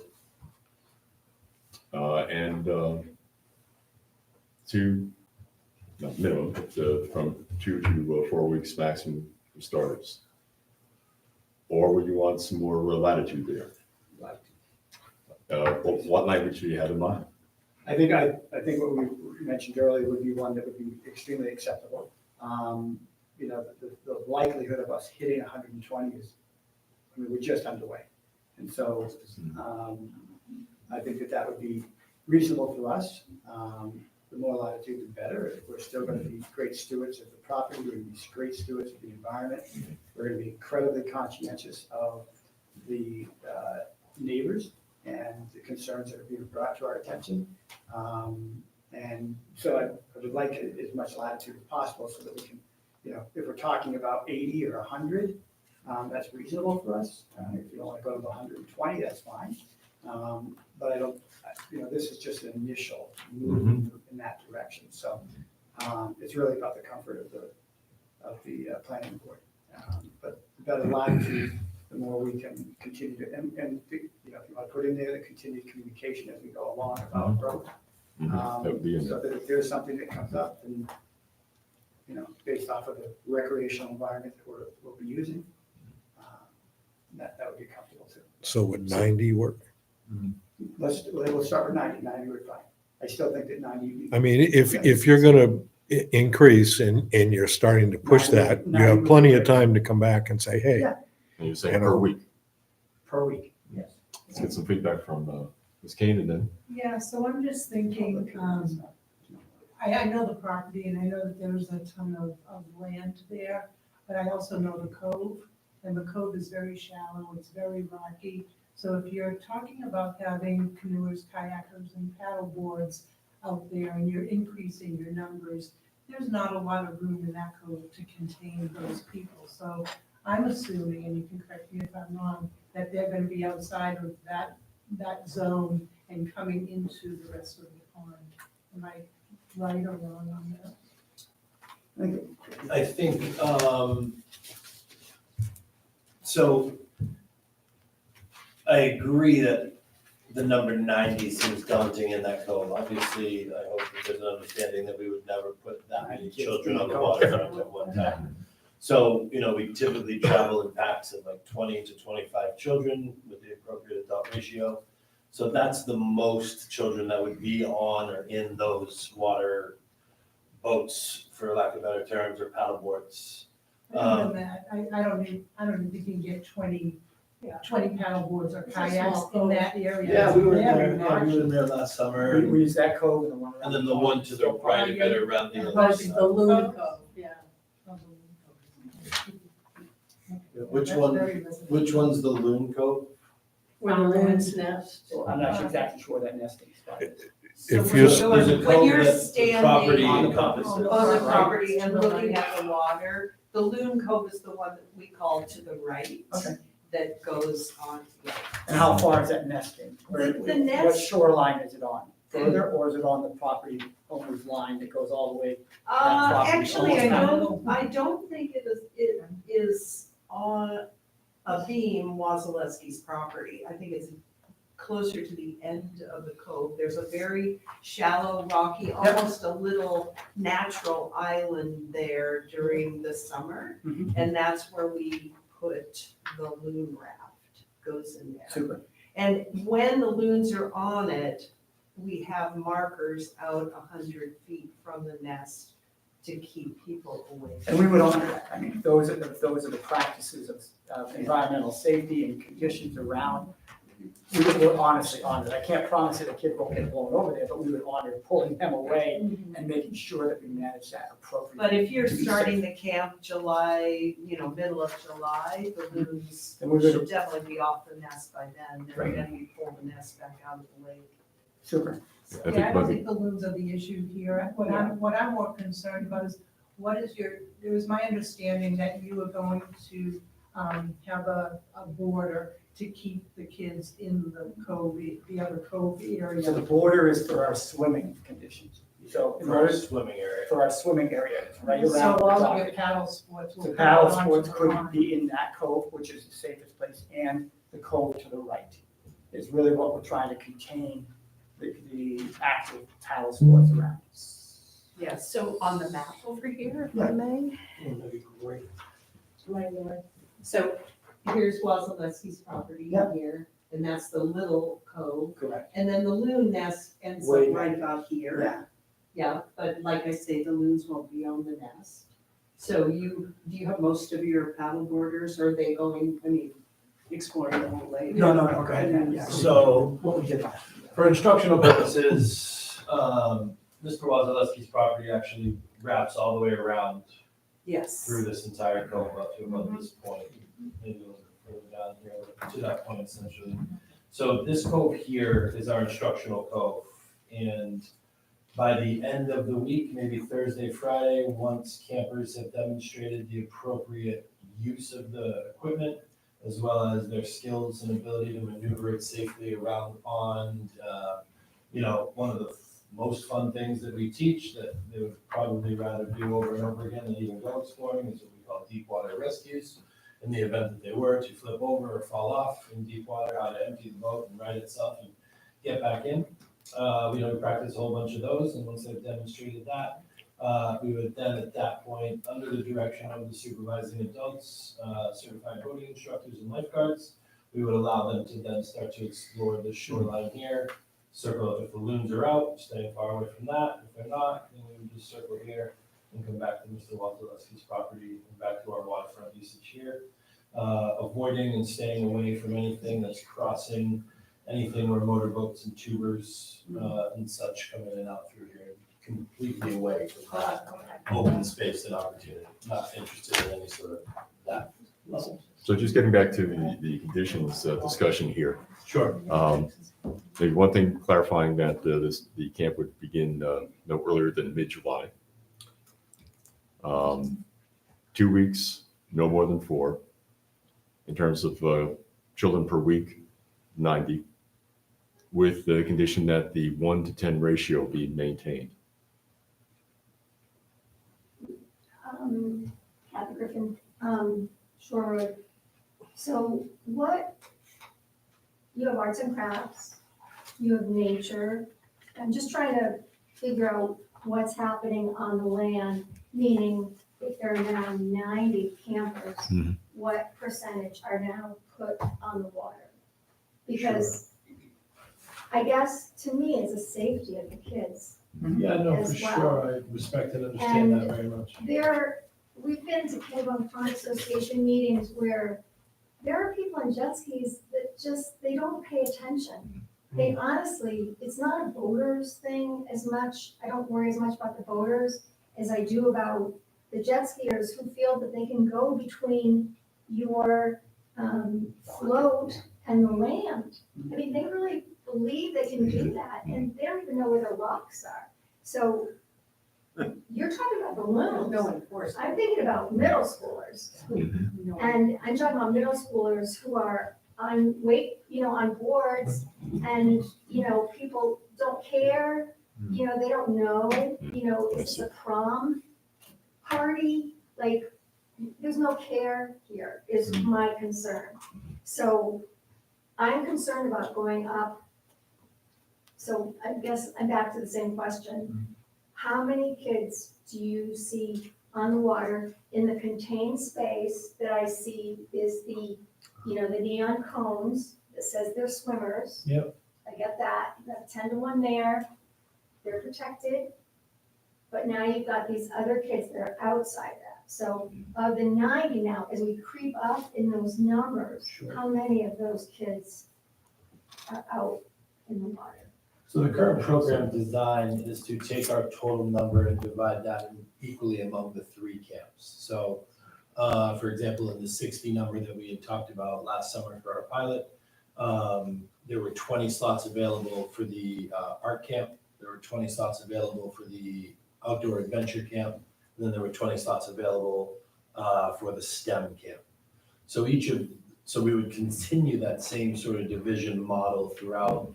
Regardless of the total number, there would be 30 kids engaged specifically in the art camp, 30 kids specifically engaged in the STEM camp, and then 30 slots for children to engage specifically in the outdoor adventure camp. So so you're talking about all at this site? Yes. Okay, so the outdoor adventure is the 30 kids. There's 30 kids. And then their day, if it's rainy, they're not in the water, but if it's a sunny day and they've been deprived of water for 4 days, they're spending 5 hours in the water? If it's raining, you're either wet in the water or you're wet in the rain. Yeah, right. This is summer day camp. We Yeah. play, unless there's storms, then we play out. I'm just thinking about the people on the pond who are using their jet skis. Yeah. Right. They're not And we recognize an that. issue if it's rainy. They're a big issue if they've been cooped up for 4 days and they're on the water. Sure. So, and you're. So our amount of time on the water necessarily wouldn't be increased or decreased based on the weather. We would still continue our continued curriculum and pattern. There'd be sections of the day that's for the paddling sports, sections of the day for building wilderness forts, sections of the day for tying knots, sections of the day for fishing. So those 30 kids, I'm just trying to wrap my head around this. Sorry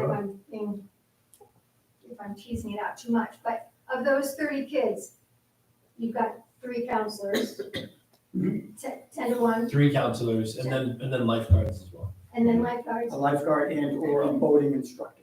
So if at any point, say 10 kids would be launched onto the pond? Or 20, you're saying 20? No, because I think we are complicating this a little bit. So ideally, the swimming area could be one recreational point where we would have a group of kids in the water swimming in a contained area. Yeah. At the same time, we might have a group out on the water utilizing the watercraft. Yeah. Right? So that could be that group that you're concerned about is outside. It doesn't mean that we can't also put some caution buoys out there along the way to help with awareness. And, So then you're claiming the lake. no, it's not reclaiming the lake. We're just letting people know that we're there, just like, other docks and things. This is not an uncommon practice for camps that run day camps on lakes with large residential properties. So that's one thing, if that's a concern of yours, that you could do. We're not saying stay out, we're saying be aware that we're here. And for the most part, you're gonna see us on the water. And so, I recognize your concern for the safety. It is our number one priority as an organization that we've done in other places that we really have had great success with. Can't say nothing ever will happen, but at the same time, we are very conscientious of that and aware of the need to have great practices in order to prevent accidents occurring. So yes, we don't control the people outside of it, but that is the case. So What's the maximum number of people you'll have in the water at any given time? well, like I just said, it could be a group in the swimming area, that could be 20 or 30 kids. And it could be 20 plus kids, no more than another group size, which might be 20 or 30. The other thing that I think we want to just make it aware of, this is our current setup, is having 3 specialty camps. It doesn't mean that we wouldn't adjust that if we create other areas that could be 4 specialty camps during that week, which then would divide the number of kids in a different manner. So I want to be, that's where I think that we were talking about trying to, the opportunity to create the experience that we're looking for to benefit the kids is just our current design. So by saying and identifying, okay, we're gonna have a max of, having a max number and letting us create the masterpiece in there is what we're really needing here. So that it might not be 30 kids in a group, it could be 15, it could be, still the 20. So it's that flexibility that I think we're asking for, knowing that this is what we do and we've done it for a long time. And safety is our number one concern, along with being good stewards of the property. And what that means is being great neighbors and being able to have conversations if there's an issue and try to address those issues the best we can, similar to yours, to say, all right, you're concerned about the safety of kids. We can just put up some colored buoys, just say, be aware, caution, something of that nature. I have no Okay. doubt that the kids' safety is gonna be your number one concern, obviously. And that's not, my concern as much as this is a small pond, it's a small area that you're talking about. It's a residential area, so my request would be walk before you run and keep that upper limit on the lower side until we really get a good flavor for what is happening there, and how it's impacting the surroundings, the surrounding neighbors. And then come back and ask for more if it's all going well. Yeah. I'd like for us to return to the conditions on this, Yeah, and just- that is, May I just say Griffin. one more thing? please. If you look at the percentage of the pond, you're talking about 1/10 of the pond. If you do this, just bisect that pond, and that's exactly what she just said. It's a very small pond. Mhm. You're taking away from the recreation of others, not 100%. And I know your intentions, but it is a very small pond. Yeah, it's gonna be crowded. So within the, Okay. within the conditions, I think we have to address duration of the camp, 2 weeks, maybe no lower, greater than 4. When the camp would begin, mid-July, so it's not interfering with the wildlife there.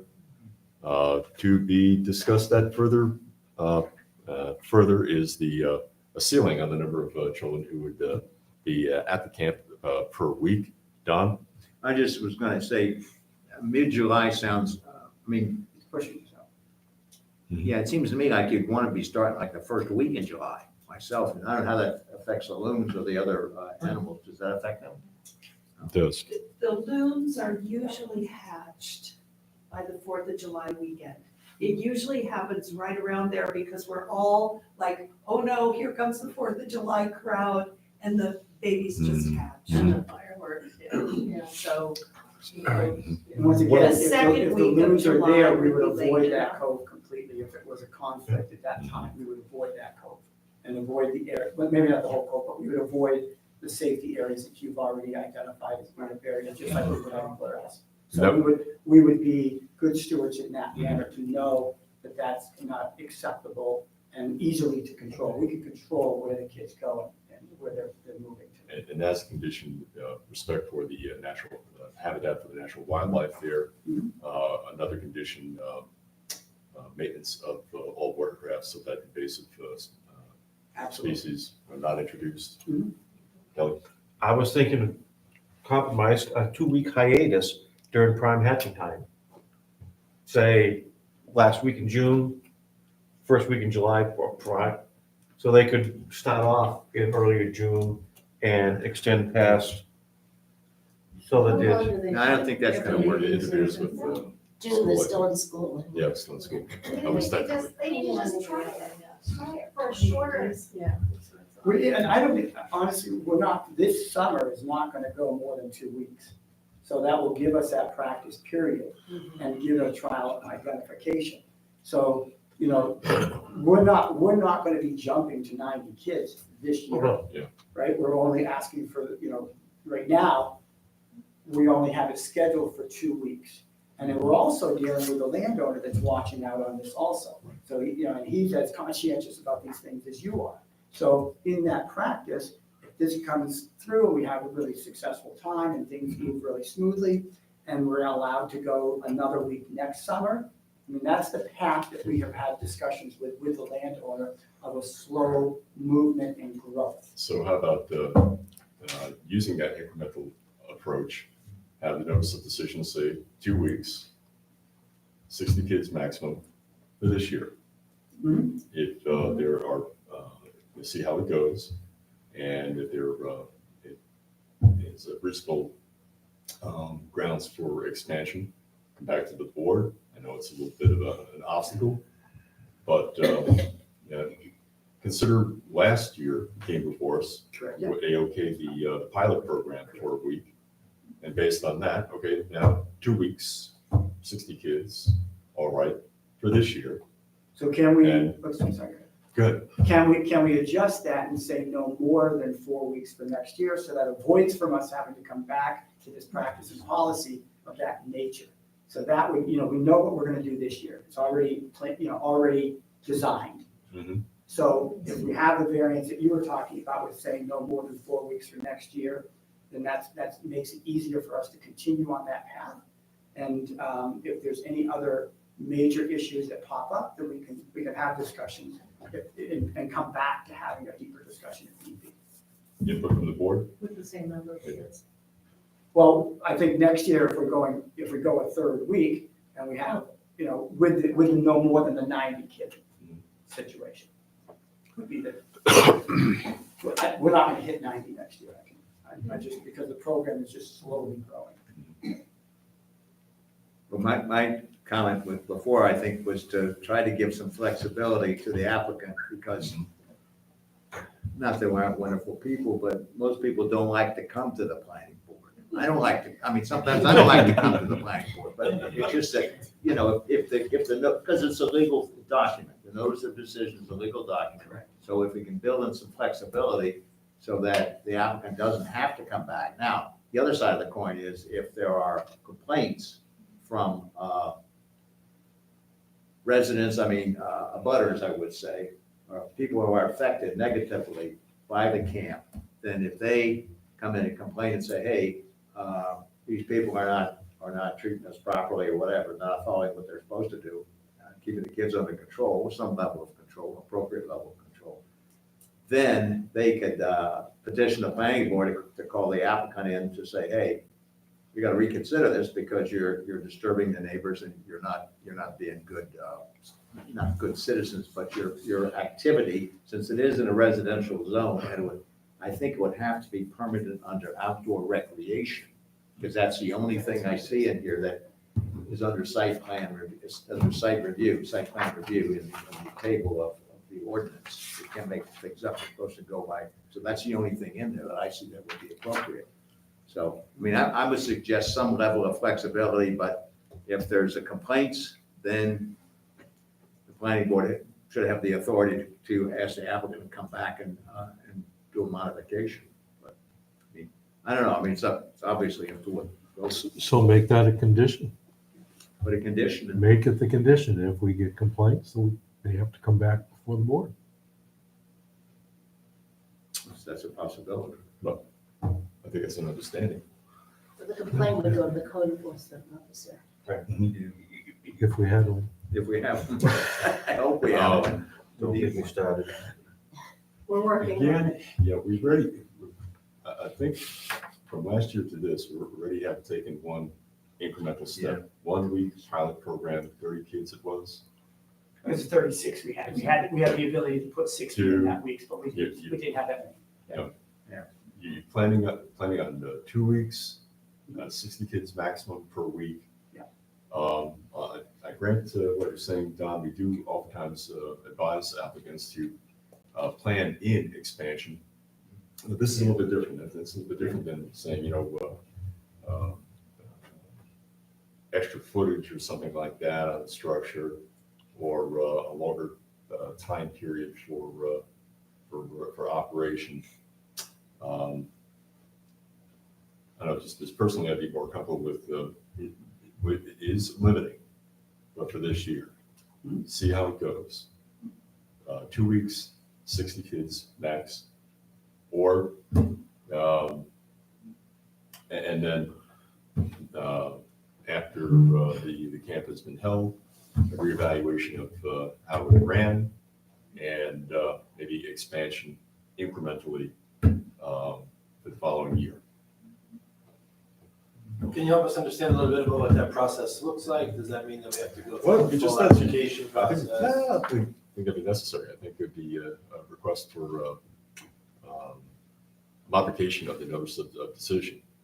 Essentially, that's what you're doing right now. Last year was, 1 week, boom, and we agreed to that. And this year, 2 weeks, 60 kids, see how it runs, and come maybe the spring of next year, possibly incrementally increasing it. We have to have a public hearing. Oh, yeah. I would think. Mhm.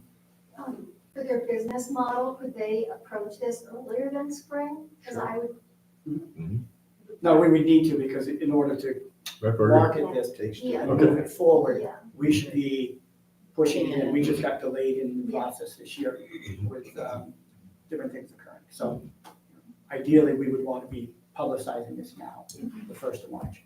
So we would want to come in earlier, and we would address, maybe it's even the fall, we come in and address things if there's any concerns in the fall. Just for clarification, seems like a lot of the concern is kids in the water and the lake itself. This, for the pilot program, how many watercraft did you have?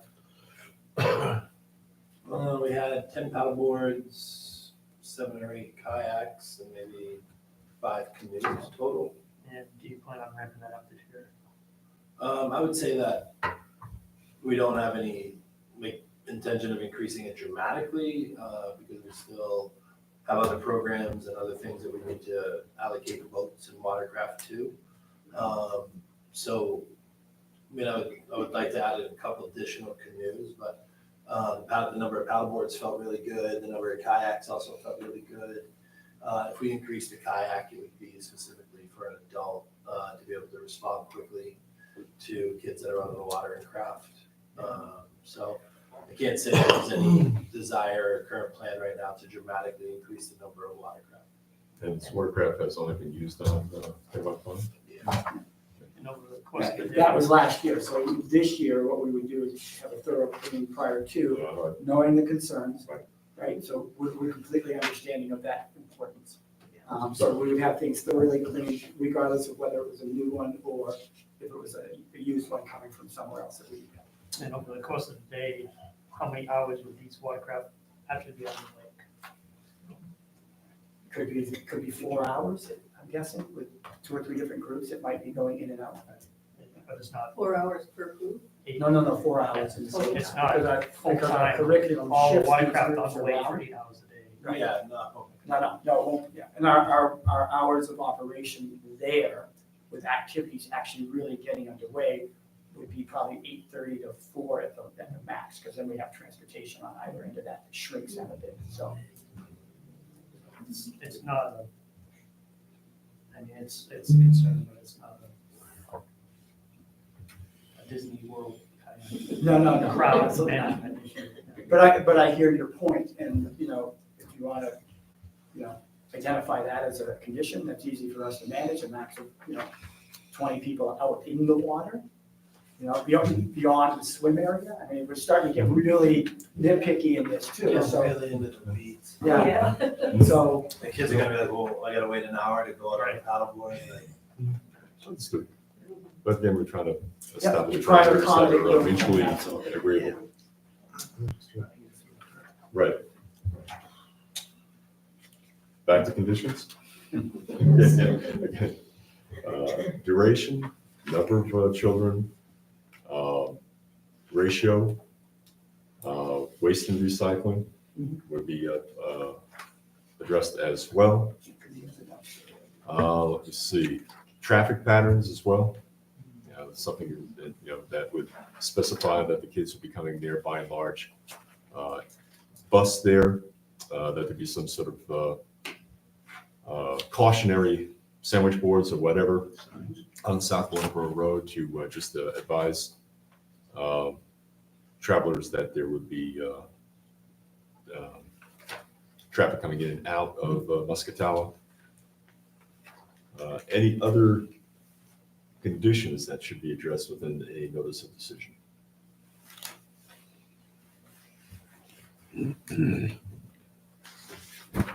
That kind of goes back to the parameters of how long and how many, right? Correct. Yeah, that still suggests that we do this on a maybe parsimonious manner for this year and discuss expansion based on the results of this year's camp. 2 weeks, 60 kids. So that's what you're planning on, right? That's what we're thinking. What do you think, folks? Again, I'm going to carry the day here, but I think there are understandable concerns. Well, I think Go ahead. if the big time sink is if you have to do a new application. So if this was worded properly, maybe in the notice of decision, which someone's gonna write, not on this one particularly, Well, I'll give you a could put in there, a comment that the applicant may apply to expand the wording would have the appropriate number of students and expand the duration operation of the camp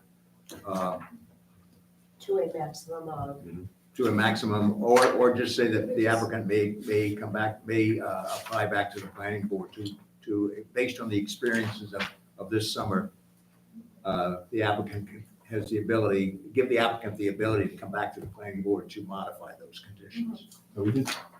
It's not exactly the same situation, John, but then we put in a condition or language to that effect in the notice of decision for Cousin School, that in the event that anything that would be outside of the parameters would have to be, come back for us for review with code enforcement, et cetera. So some language along those lines could be inserted as a great suggestion into the notice of decision. Yeah, and to make it, I guess the only thing to do would be to make it obvious that the planning board's aware of the fact that there's some concerns, but also the fact that the applicant may want to expand their operation. And what I'm trying to say is this, I mean, the planning board's, we're not here to encourage, well, we're here to encourage authorized activities in the town per the zoning that's voted on by the voters. I mean, that's what I look at the job. It's customer service in a sense. So we're not trying to make people jump through hoops and spend extra money to come back. On the other hand, we're not trying to give them a free ride and just. Oh, yeah, and we're not asking. They're not asking for that. Right. Yeah. So I mean, if there's some way to put it in there. streamline the process so that Yeah. if Yep, they want to that's come it. back. Could we streamline do this? Could we state it based off of this year, stating that in 2024, that the limits are gonna be X, Y, Z. In 2024, if we could expand it to, let's say, 80 kids, it gives us a fourth group, potentially a fourth specialty camp, with a max of 4 weeks next year. Something of that nature, and then at least that gives us the opportunity. Honestly, if there's any issues that are gonna happen, we're coming back to have conversations anyways, regardless of that. It just minimizes that, that need to come back. And, I'm willing to, we've been here, we've been working with you guys for, 16 years between this and other programs that we've worked with. So we know that we're comfortable discussing difficult issues and overcoming challenges that we face. So, just for those that aren't aware of our experience with the town alignment, not only with that, but with school-age childcare in the alignment school.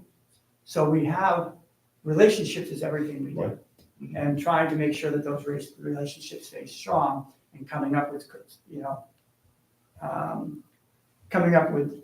ways to overcome those decisions and those challenges is what we do very, very well. And so if there's an issue with where we're going to be, have a conversation around that before it turns into something bigger. So, that's what our ultimate relationship building piece has been And I think, over the years. coming back to the board would not require starting at square one. It would be format. We're not going to go out there and conduct another sidewalk application fee, et cetera. No, it'll be more a matter of getting on the agenda, presenting proposals for expansion and discussion to follow. Ms. Kate? I think that also gives us the opportunity to verbalize, hey, it's working great, we have no problem, the residents have no problem with you expanding, or give you feedback about what's working, what's not working. So I would prefer personally that you don't have carte blanche to expand next year, but you do come back before the board. My vote. Agreed. We do have some precedent in the sense that, didn't we, we've had people come back to request a modification of their notice of decision because of circumstances. Which, for example, COVID, I remember one applicant couldn't get a contractor to do their electrical work within the time frame because, the notice of decision says you got to start when you're building something, start within a year and finish within 2 years. Well, they had some difficulty. They came back and presented their information, and it seemed reasonable, so we voted, I believe, to modify the notice of decision to allow them to continue the project. You want to just cut them off in the middle and say, too bad, got to start over. That didn't seem right to do. So maybe something along those lines. Yes, If precedent the for wording's that. in there. Anyway, that's my 2 cents. I'm sorry. Could we put in the conditions, put the maximum in there, but have a review within a year? No. And even, you could even send emails to the town, to the planning board, if any complaints or whatever. I feel like And that this, review would be, would modify the condition. why am I feeling like I'm more of a consumer in this situation? This is nonprofit, but it is a business. It is, and it's a new use and trust. You're right, I don't know you guys, I love your business model. I am passionate about it already. I'm nervous as well.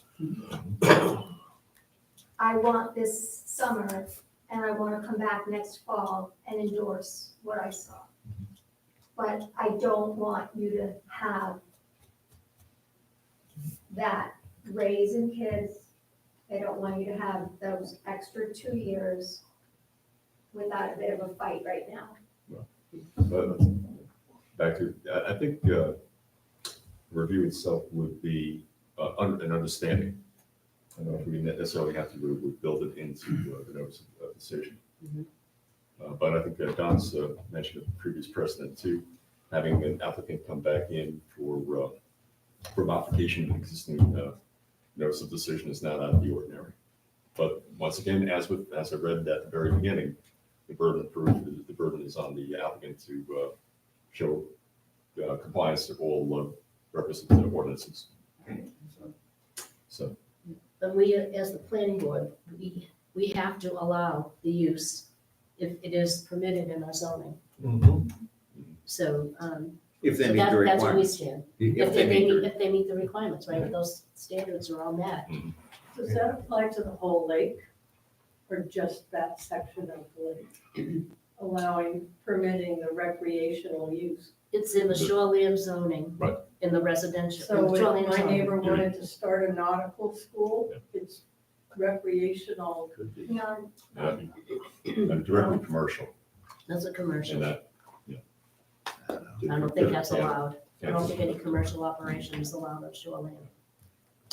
So I kind of went with the conditions first here, because I thought that would require a little bit of negotiation. Could we sum that up? Then again, go ahead. I just want to point out that depending on how the interpretation, page 13, table 1, item number 1, I think this would fall under non-intensive recreational use not requiring structures such as hunting, fishing, and hiking. Would we agree on that? Where are you? Page 13. With zone? Shoreline. Shoreline zone. Shoreline zone. which is what we're dealing with. What page? 13. Page 13. So there won't be any hiking? It's No, not, I think the statement that there was no. It's buildings non-intrusive. that accommodate hiking. non-intrusive There's no recreational restriction going use, on. not requiring structures. Hunting doesn't require a structure, fishing doesn't require a structure, and hiking doesn't require a structure. All right. That fits the use. Now, we go down, those are all allowed in shoreline zoning. We go down to 16. Structures accessories to allowed uses. This requires planning board approval or the CEO. The structures that they have are already in existence. You don't plan on building anything for the STEM program, for the arts and crafts. So those buildings are already there, and they're either approved by the planning board or the CEO. Correct? Now we go down to item 33. Uses similar to allowed uses. So we're going with hunting, fishing, canoeing and swimming would be non-intrusive. Correct? That is all allowed by the approval of the CEO in the shoreline zoning.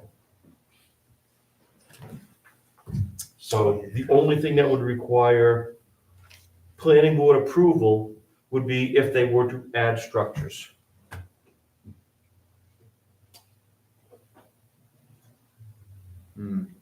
Gotcha. They kind of go, wait a minute, is this even necessary because it's allowed use? It's approved in all the zones. The only thing would be for planning board approval is if they were to add structures. And the canoeing, the kayaking, the paddleboard are similar, non-intrusive, similar to hunting and fishing and hiking. So are we to say, have at it, case dismissed? I'm just, Can buses use the driveway? it's a private road. It's a private road. Do you have family and friends drive to your property in minivans and families get out on the weekend? It's just something to think and consider. You know, Well, fine, but again, I think the bottom line is, this is a unique it is unique and it needs to proposal be. in a residential worked- area. And And a camp therefore, is considered a commercial business. I know you're nonprofit, but a camp per se is considered a commercial business. Along that lines, can't commercial business, anyone using their property as a short-term rental is now operating a commercial enterprise in a residential zone. now we're kind of getting into all sorts of. Yeah, that's off track, but it's just along You your, don't allow that either. Yeah, done. I wanted to correct something previous. I'm sorry, I made a mistake because I was looking at the zoning ordinance and not the shoreline zoning ordinance. The zoning ordinance where it talks about outdoor recreation. That's a permitted use of, and that's outdoor recreation in the zoning ordinance, not the shoreline, is defined as any non-commercial recreation activity which requires some degree of permanent structure or mechanical components, blah, blah, blah, or participation in the activities such as ball fields, playgrounds, and tennis courts. So that, please disregard my previous comments about that. So it's in this, not that. It's there, so. essentially says the same thing though. Yeah, I know, but I don't want. Well, in- You're cordoning off a section of the pond. Yeah. I mean, Yeah. that's really the. In the interest of trying to make some progress here, shall we go through the 8 criteria from the zoning ordinance with respect to this application, then backtrack to the specifics with respect to conditions? Would that be agreeable? Yes. Okay, let's go through that formality. All right. Criteria number 1, will maintain safe and healthful conditions.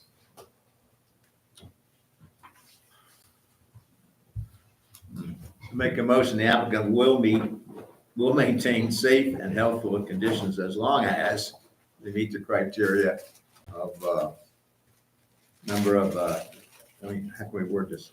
Meet the criteria of, number of, counselors, per student is required by whatever. You know, I mean, we've got to come up with some weasel words there, saying that they will do that as long as they meet the requirements, which I believe are in state law, right, so I mean, I don't think there's a question there, so they're gonna be out of business if they don't, pretty quickly. So I would say the applicant, I'll make a motion, the applicant meets that as long as they, meet state law conditions, Do I have a second? requirements. Second. Any further discussion? One thing that I will point out, I will recuse myself on voting on this because I am a member of the Y, just to be on the up and up with everybody, okay? So, all those in favor? Aye. Okay. Criteria 2, will not result in water pollution, erosion, or sedimentation to surface waters. I move that the applicant is going to comply with condition number 2. They've outlined for us, I think, in pretty much a lot of detail about what they're going to do for keeping everything according to the rules with pollution and environmental control, respect for the wildlife and all of that. Do I have a second? I'll second, make a point of discussion after. Discussion? That brings me up to one good point, which I hadn't thought about. Water pollution, what steps do you potentially plan to make? You have 60 kids running, sweating, putting on bug spray and everything else, and then jumping into the lake. I know they're doing away with a lot of deep products, but there are soap and conditioner and everything else, have a wash down area beforehand, or How is that different from the public beach? I was gonna say, what, concentration. everybody in here, everybody goes down, jumps in the lake. I'm just looking at the concentration in a small area with the potential to affect the loons. I mean, I just thought of it. It's something to consider. I remember a million years ago with Boy Scouts, we had to wash before we went swimming in Camp Hines. Further discussion? I'm just standing up. I'll call the question. All those in favor? I'm sorry, did we get a second on the? Yeah, I second it. My apologies, that's. Just that discussion point. All those in favor? Aye. Criteria 3, will adequately provide for the disposal of all wastewater. Yes, they submitted in their septic plan, they say, That they're gonna increase number of porta potties and everything else. applicant responsibility with the wastewater, garbage, no use of garbage disposals, have to have the septic tank pumped out. Is this the owner responsibility or your responsibility? We will. You submitted this. Yeah, we work together, so if the septic tank, because we're using it, ends up filling, then we would be honoring the fact of pulling it, but we're bringing porta potties to manage. So we would be using the porta potties as our significant usage of bathroom and hand cleaning and things like that. We get the porta potties that have the combination sink right next to it, so, because that's what we're gonna be required. We spoke to the state Department of Health, and that's what they would be asking us to do, if they have to have them side by side. So all of that would be contained. Move that the applicant meets the conditions for number 3. Second, Second. discussion? All those in favor? Aye. Will not have an adverse effect on spawning grounds, fish, aquatic life, bird, or other wildlife habitat. After much discussion about the concern about the loons and their proposals to A, not be active during that time frame, B, put barriers up if necessary, I make a motion that the application meets the criteria for number 4. Second, I'll second that. further discussion? All those in favor? Aye. Will conserve shore cover and visual as well as actual points of access to inland waters. They're not planning on increasing the access. The beach is already there, the dock access is already there. You're not gonna be putting in ramps or clearing vegetation, which is prohibited. So therefore, I'd make a motion that the application meets the criteria for number 5. Second, A second. discussion? All those in favor? Aye. Will protect archaeological and historic resources as designated in the comprehensive plan. I would just comment, I don't think I've noticed any down there on our sidewalk, but I'll make the motion that the applicant meets the requirements of number 6. Second? Discussion? All those in favor? Aye. Will avoid problems associated with floodplain development and use. Topography is generally downhill, so it's not in a floodplain. I don't foresee the water rising in the pond by 10, 15, 20 feet. There's no construction going on. There's no construction going on, no change. Therefore, I make a motion that the applicant meets the criteria for number 7. Second? Discussion? All those in favor? Aye. And is in accordance with the provisions of section 15, land use standards. Could we just, what are we gonna, if, assuming this proceeds further, what land use are we gonna put in the notice of decision? That would be my question. Non-intensive recreational use. Which number is that, please? It would be number 1 on the land use table. Oh, non-intensive? Non-intensive. That would be applicable. Not requiring structures. And then also 16 and 33.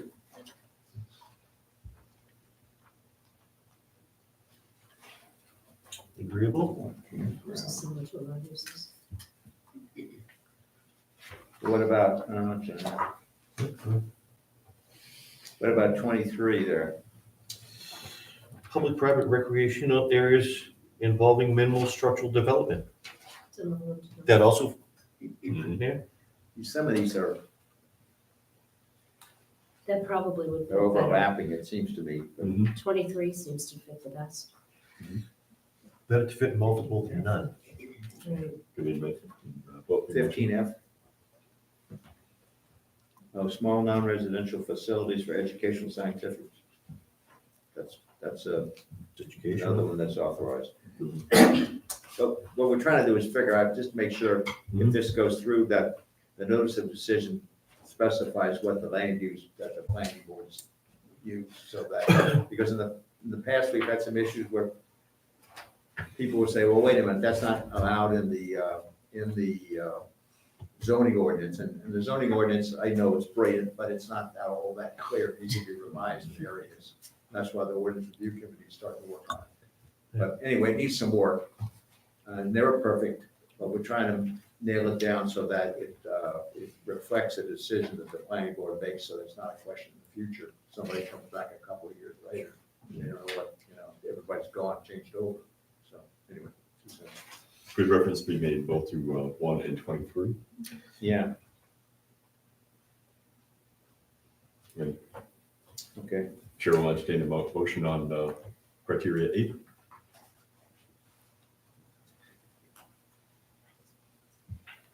I like 120, I like 116, 23, 33. Just from a menu from a. Yeah. Combo number 5. Well, it may save you trouble in the long run, Yeah, that's what I'm trying to prevent. So those numbers again, please. Number 1, Mhm. number 16, Mm-hmm. number 23, which Don brought up, really good, and number 33. Uses similar to allowed uses, okay. Mhm. Again, chair will entertain a motion on criteria 8. All right, I gotta figure out some quick wording here. I make a motion that the applicant meets the criteria for conforming with number 8, using under the table, number 1 in the land use shoreland zone, number 1, number 16, number 23, and number 33. Do I have a second? Second. Further discussion? All those in favor? Aye. Aye. Okay. We got past that. Now back to conditions. Let's try maybe have a few of the easier conditions first. Such as, we'll plug into the notice of decision that traffic will be addressed on and off of South Waterboro Road. That But I'm looking at the table that you're looking at. Yep. And under number 16, for limited residential, you need CEO approval. Am I reading that right? Number 16, CP. Structures accessory to allowed use, planning board, CEO, or yes. And it's a limited residential zone, so would you require CEO approval for that versus just planning? Well, the CEO would give the permit for the structure.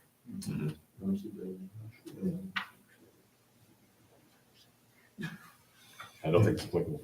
So it doesn't apply. The CEO would be the less restrictive one on this chart. When it gets to the planning board, that's more intensive, deep dive into its use and applicability. Okay, good question. Yep. Thank you. Back to conditions that respect for natural habitat of wildlife would be observed. That the measures would be taken to prevent the introduction of any invasive species on watercraft. That waste would be properly addressed in terms of the provision of porta potties. And the ratio of supervising adults to children would be set at 1 to 10. Would it be better to make that condition to comply with what the state, allows? Why don't they cut it back to 8? Put that instead of 1 to 10, because that, you follow the state rule. Right? Currently, it's 13 to 1. If Oh, I'm is it right. 13? So they're actually being more restrictive. Okay. Okay. And you're comfortable with that? Yeah. We'll keep it at And the state hasn't changed in years. Yeah. We know how fast they move, so it's not gonna be on their priority. So it leaves duration and number of campers.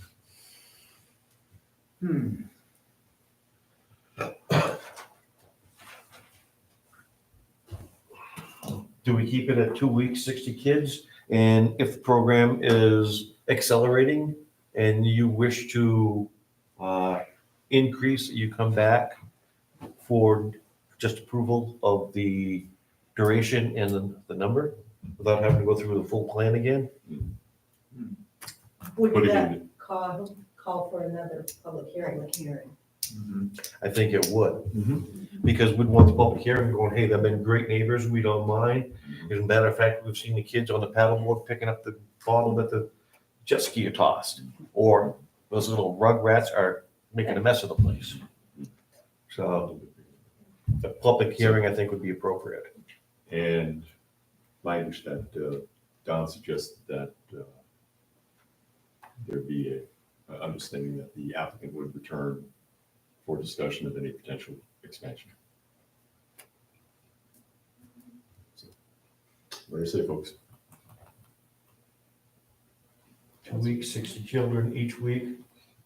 If they wish to expand either in number of weeks or number of children, they come back and say, we want to do this. It's worked. And we get public input. Making a motion to that effect, or including that in the Including that in the notice of decision. satisfactory to the other members? Yeah, that's fine. Okay. All right, Julie got all those conditions there. Anything else? Hallelujah, Julie.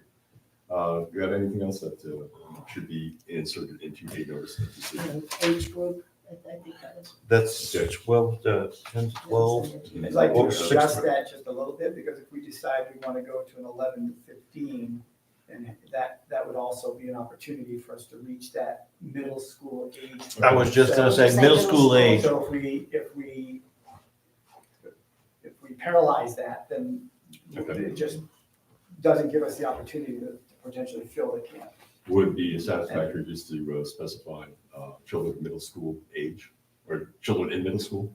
You know, just go 8, 11, 15. Yeah, I think, Not what we're marketing for this year, but. Yeah, I mean, 6, 7, 8.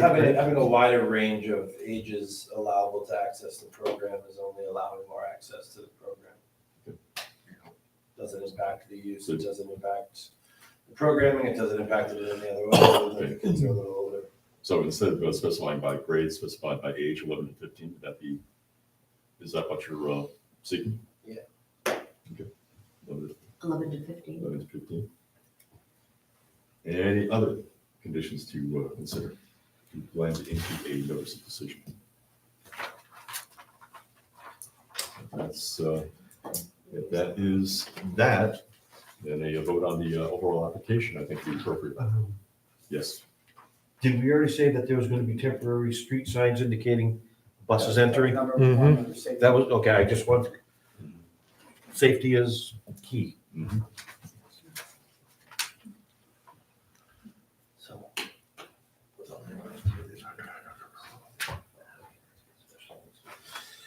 So that's the sentiment of the So- board. Will this, the 2 weeks that we're planning right now for this day camp environment with 60 people, would limit us from doing an extended week here or there to service another age group like our adults with disabilities, which would definitely be a smaller program, it wouldn't be. So that's why I was reaching out for the 4-week span initially. It just gives us that opportunity to test with that. So, you know, it's not like we're gonna be changing significantly in any Right. manner, but it does But are we kind of blending in something different here? Right now, we're talking about the day camp environment. day camp for So generally these it's- middle schoolers for 2 weeks. And did you have any plans of offering something like that this year at that location? Or in terms of older folks? We've had conversations around being able to provide something of that nature. Would that limit us from being able to run a family day there? That would be, you know, smaller numbers. It probably would because of the traffic, I might forget that. But we did have conversations with our group homes that we're working with that are adults with disabilities, that we would like to potentially offer them an opportunity to come out to the camp and experience that. So that age piece is now kind of a little bit more concerned. I feel that would be a separate discussion. I mean, Okay, it's obviously separate your pro- call, Separate so, yeah. program, yeah. Yeah. And again, once that's more fleshed out, beyond the conversational stage, maybe that would be something we can address formally.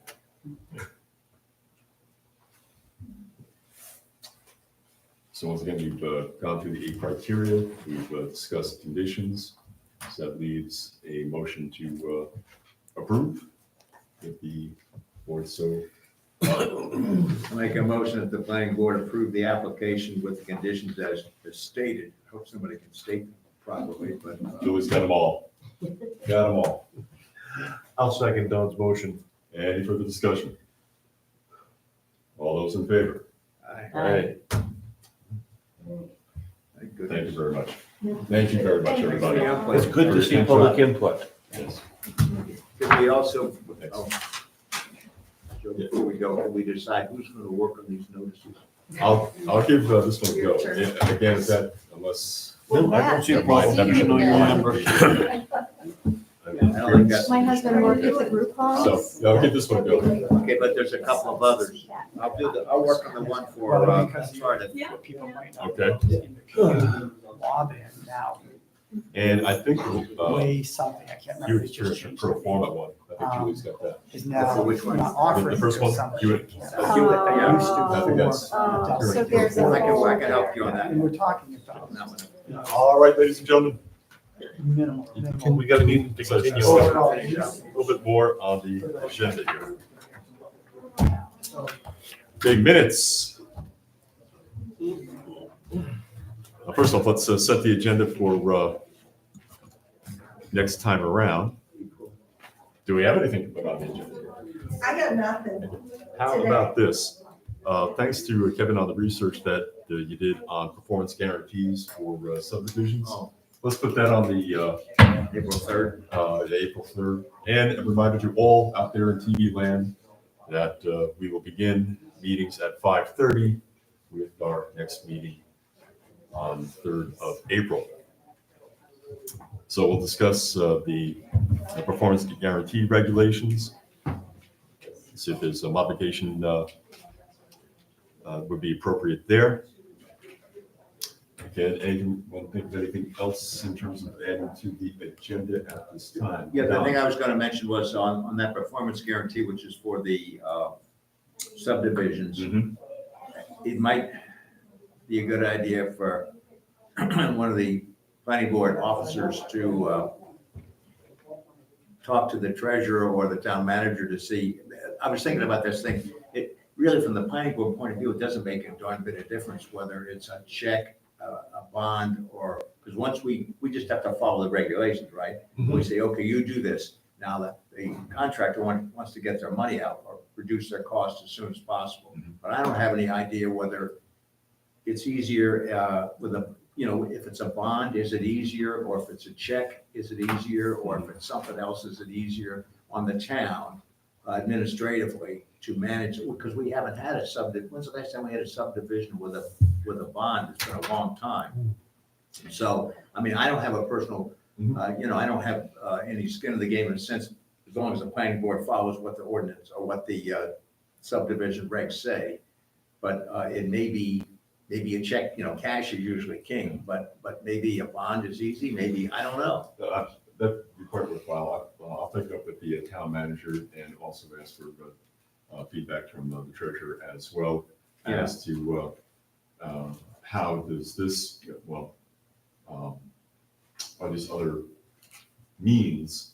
Does it complicate things or not for the town? Right. Because, because we don't care. Well, I say we don't care. It doesn't affect us as long as they do what it says. Okay. Yeah, the principal, I think, concern was just make sure that the town is not exposed to liability. Right. Through this. Kelly, I'm sorry. Oh, no, I was just gonna say, from the municipal standpoint, it should be easier for them to be named on a bond than to cash a check, hold a check. What happens theoretically? That they get the check, and they deposit the check in American Bank. Sounds great, fine, wonderful. American Bank somehow files bankruptcy and gets dissolved. Well, anyway, I would suggest we talk that. And then the bond would name the town as the beneficiary. And it'd be like getting a life insurance policy. I got you. But I don't know how complicated it is. To talk to the Right. treasurer. Right. Treasurer. Good point. Anything else for the agenda? Let's see, what else? Any of the notice of decisions that all of you are volunteering to write. Right. You gotta Put work those I on don't there. got time. Yeah, put all three on there. I think will be good for signature. Oh, yeah, the other thing I was gonna mention too, this is just for pointing, I'm gonna notify the select board that they ought to know, but just to make sure they know. I mean, the town manager too, that my term ends the end of June. And I'm not planning to ask for a reappointment because time is gone. But which they should also then put someone as a liaison to the ordinance review committee if they want to. Right now, I think Joe has been going to some of those, but he does it because he wants to, I think. I've been going, I'm not saying I'm offering a lot, but the fact there's one tomorrow night. Right. So as long as I remember it, I'll go. But anyhow, somebody might, if someone's interested, that, you might want to say something or maybe keep your mouth shut. And if you know someone who wants to, I don't know if there's any applicants for the planning board, but. Well, just advertise out there. Yeah, okay, anyway, that's what one thank you. vacancy for an alternate and another vacancy impending. Yep. At the end of the fiscal year. Anything else? Do we need to advertise to sign the plan? Yes. Mhm.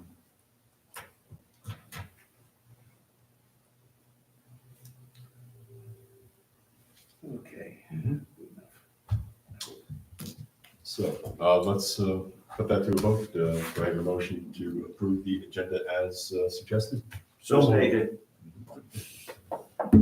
Second. Let's go with, with Don with the motion, and Kelly with the second. I thought Cecile seconded. Well, I'm we have two moves and a second. Yeah. Are there any thirds? I think so. Sissy. Any further discussion on the agenda? All those in favor? Aye. And I know it's been long and late. My apologies. I'll try to run through these with as much dispatch as possible. Just FYI, the select board has appointed as interim CEO, Mr. Jim Roberts. I believe he is the CEO over at Dayton. Yeah. And again, I think his capacity will be similar to that of the gentleman who was filling in for a little while. It's mainly trying to help catch up on the paperwork. Let me see, performance guarantees. I'll also speak to the town manager about the docks PSA. As for Gorham Sand and Gravel, I spoke to Devin.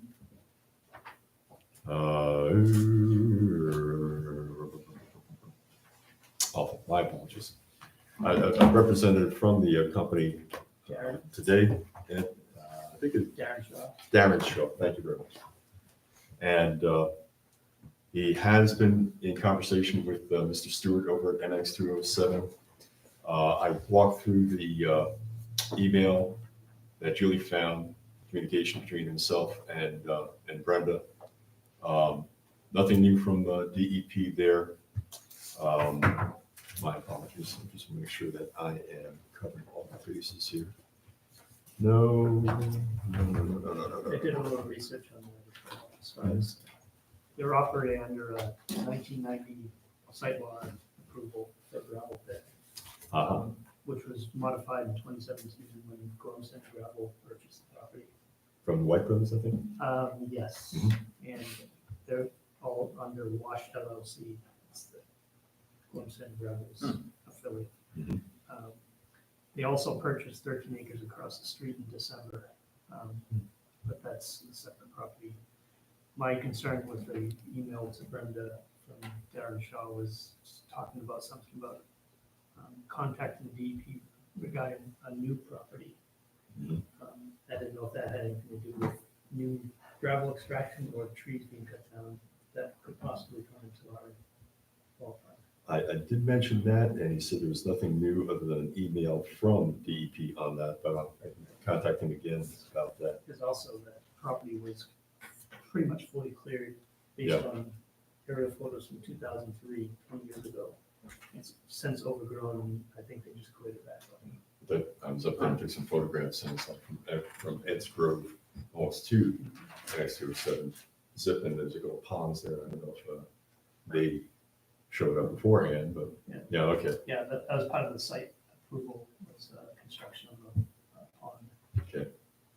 The only other things that Mr. Shaw mentioned was that the Knox box that Matt DeRose suggested is in place, and that they do intend to do some screening shortly within the hours of operation that's permitted. Just to cover that one. Let me see. As for the situation of the dock, whether or not it does touch the shore and whose jurisdiction it is, my interpretation of what we received in the way of information from the town manager is that that'll be left up to the next CEO to address. As is the case with the assistance to the Bridgmans and the dismantling of the dock that they have. I suppose Mr. Martino is still waiting for DEP to tell him something about his property over on Brock Road. Now, I did get some feedback from the Maxons. I think, Bill, you suggested maybe contact Lee J. Feldman on that. Southern Maine, Yeah, which I did, and he essentially said that they could get, did I send that out to everybody? Yes. Okay. Yeah. So he gave some suggestions there. Just today, I got an email from Mr. It dawned on me that we had on the planning board before a gentleman who retired from the Army Corps of Engineers. I asked him if some suggestions here, and he said he retired 20 years ago.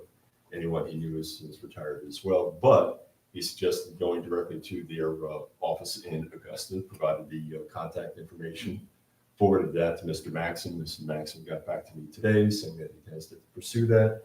And Miss Stanley from the Senator King's office said that she would assist him anyway along those lines too.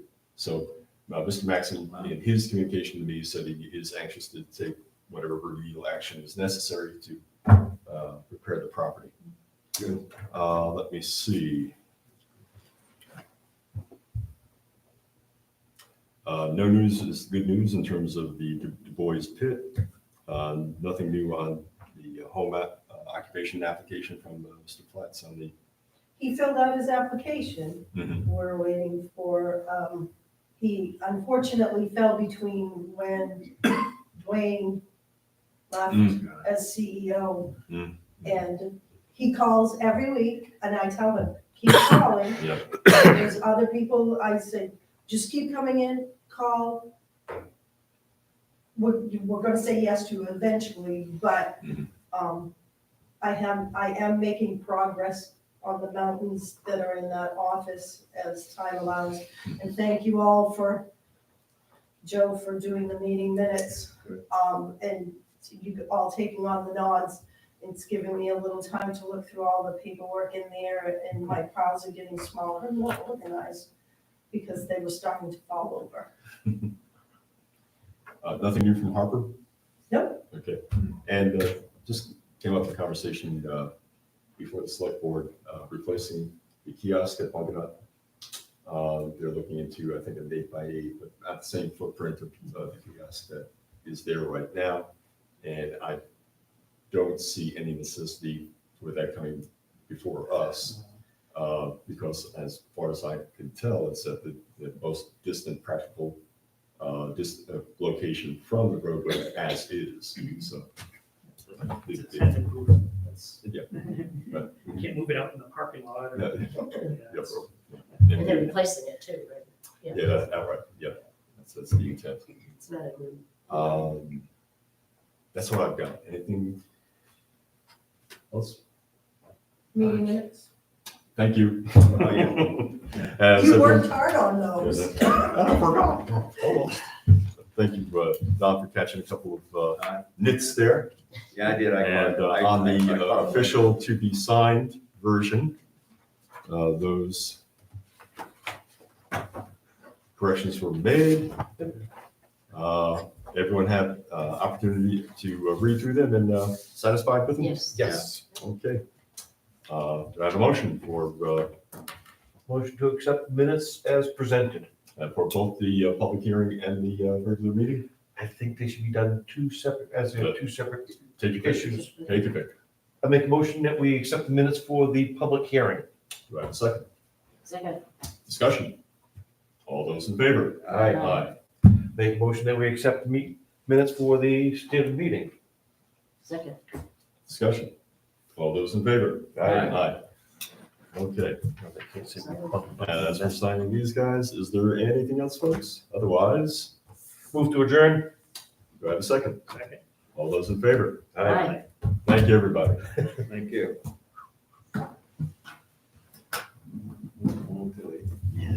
That one and this one. Okay.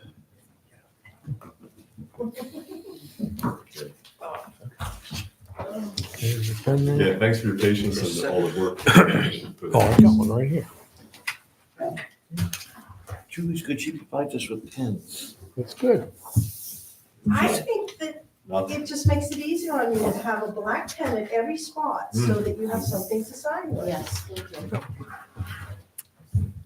That's my opinion. I don't know from yours. Oh, she's sorry.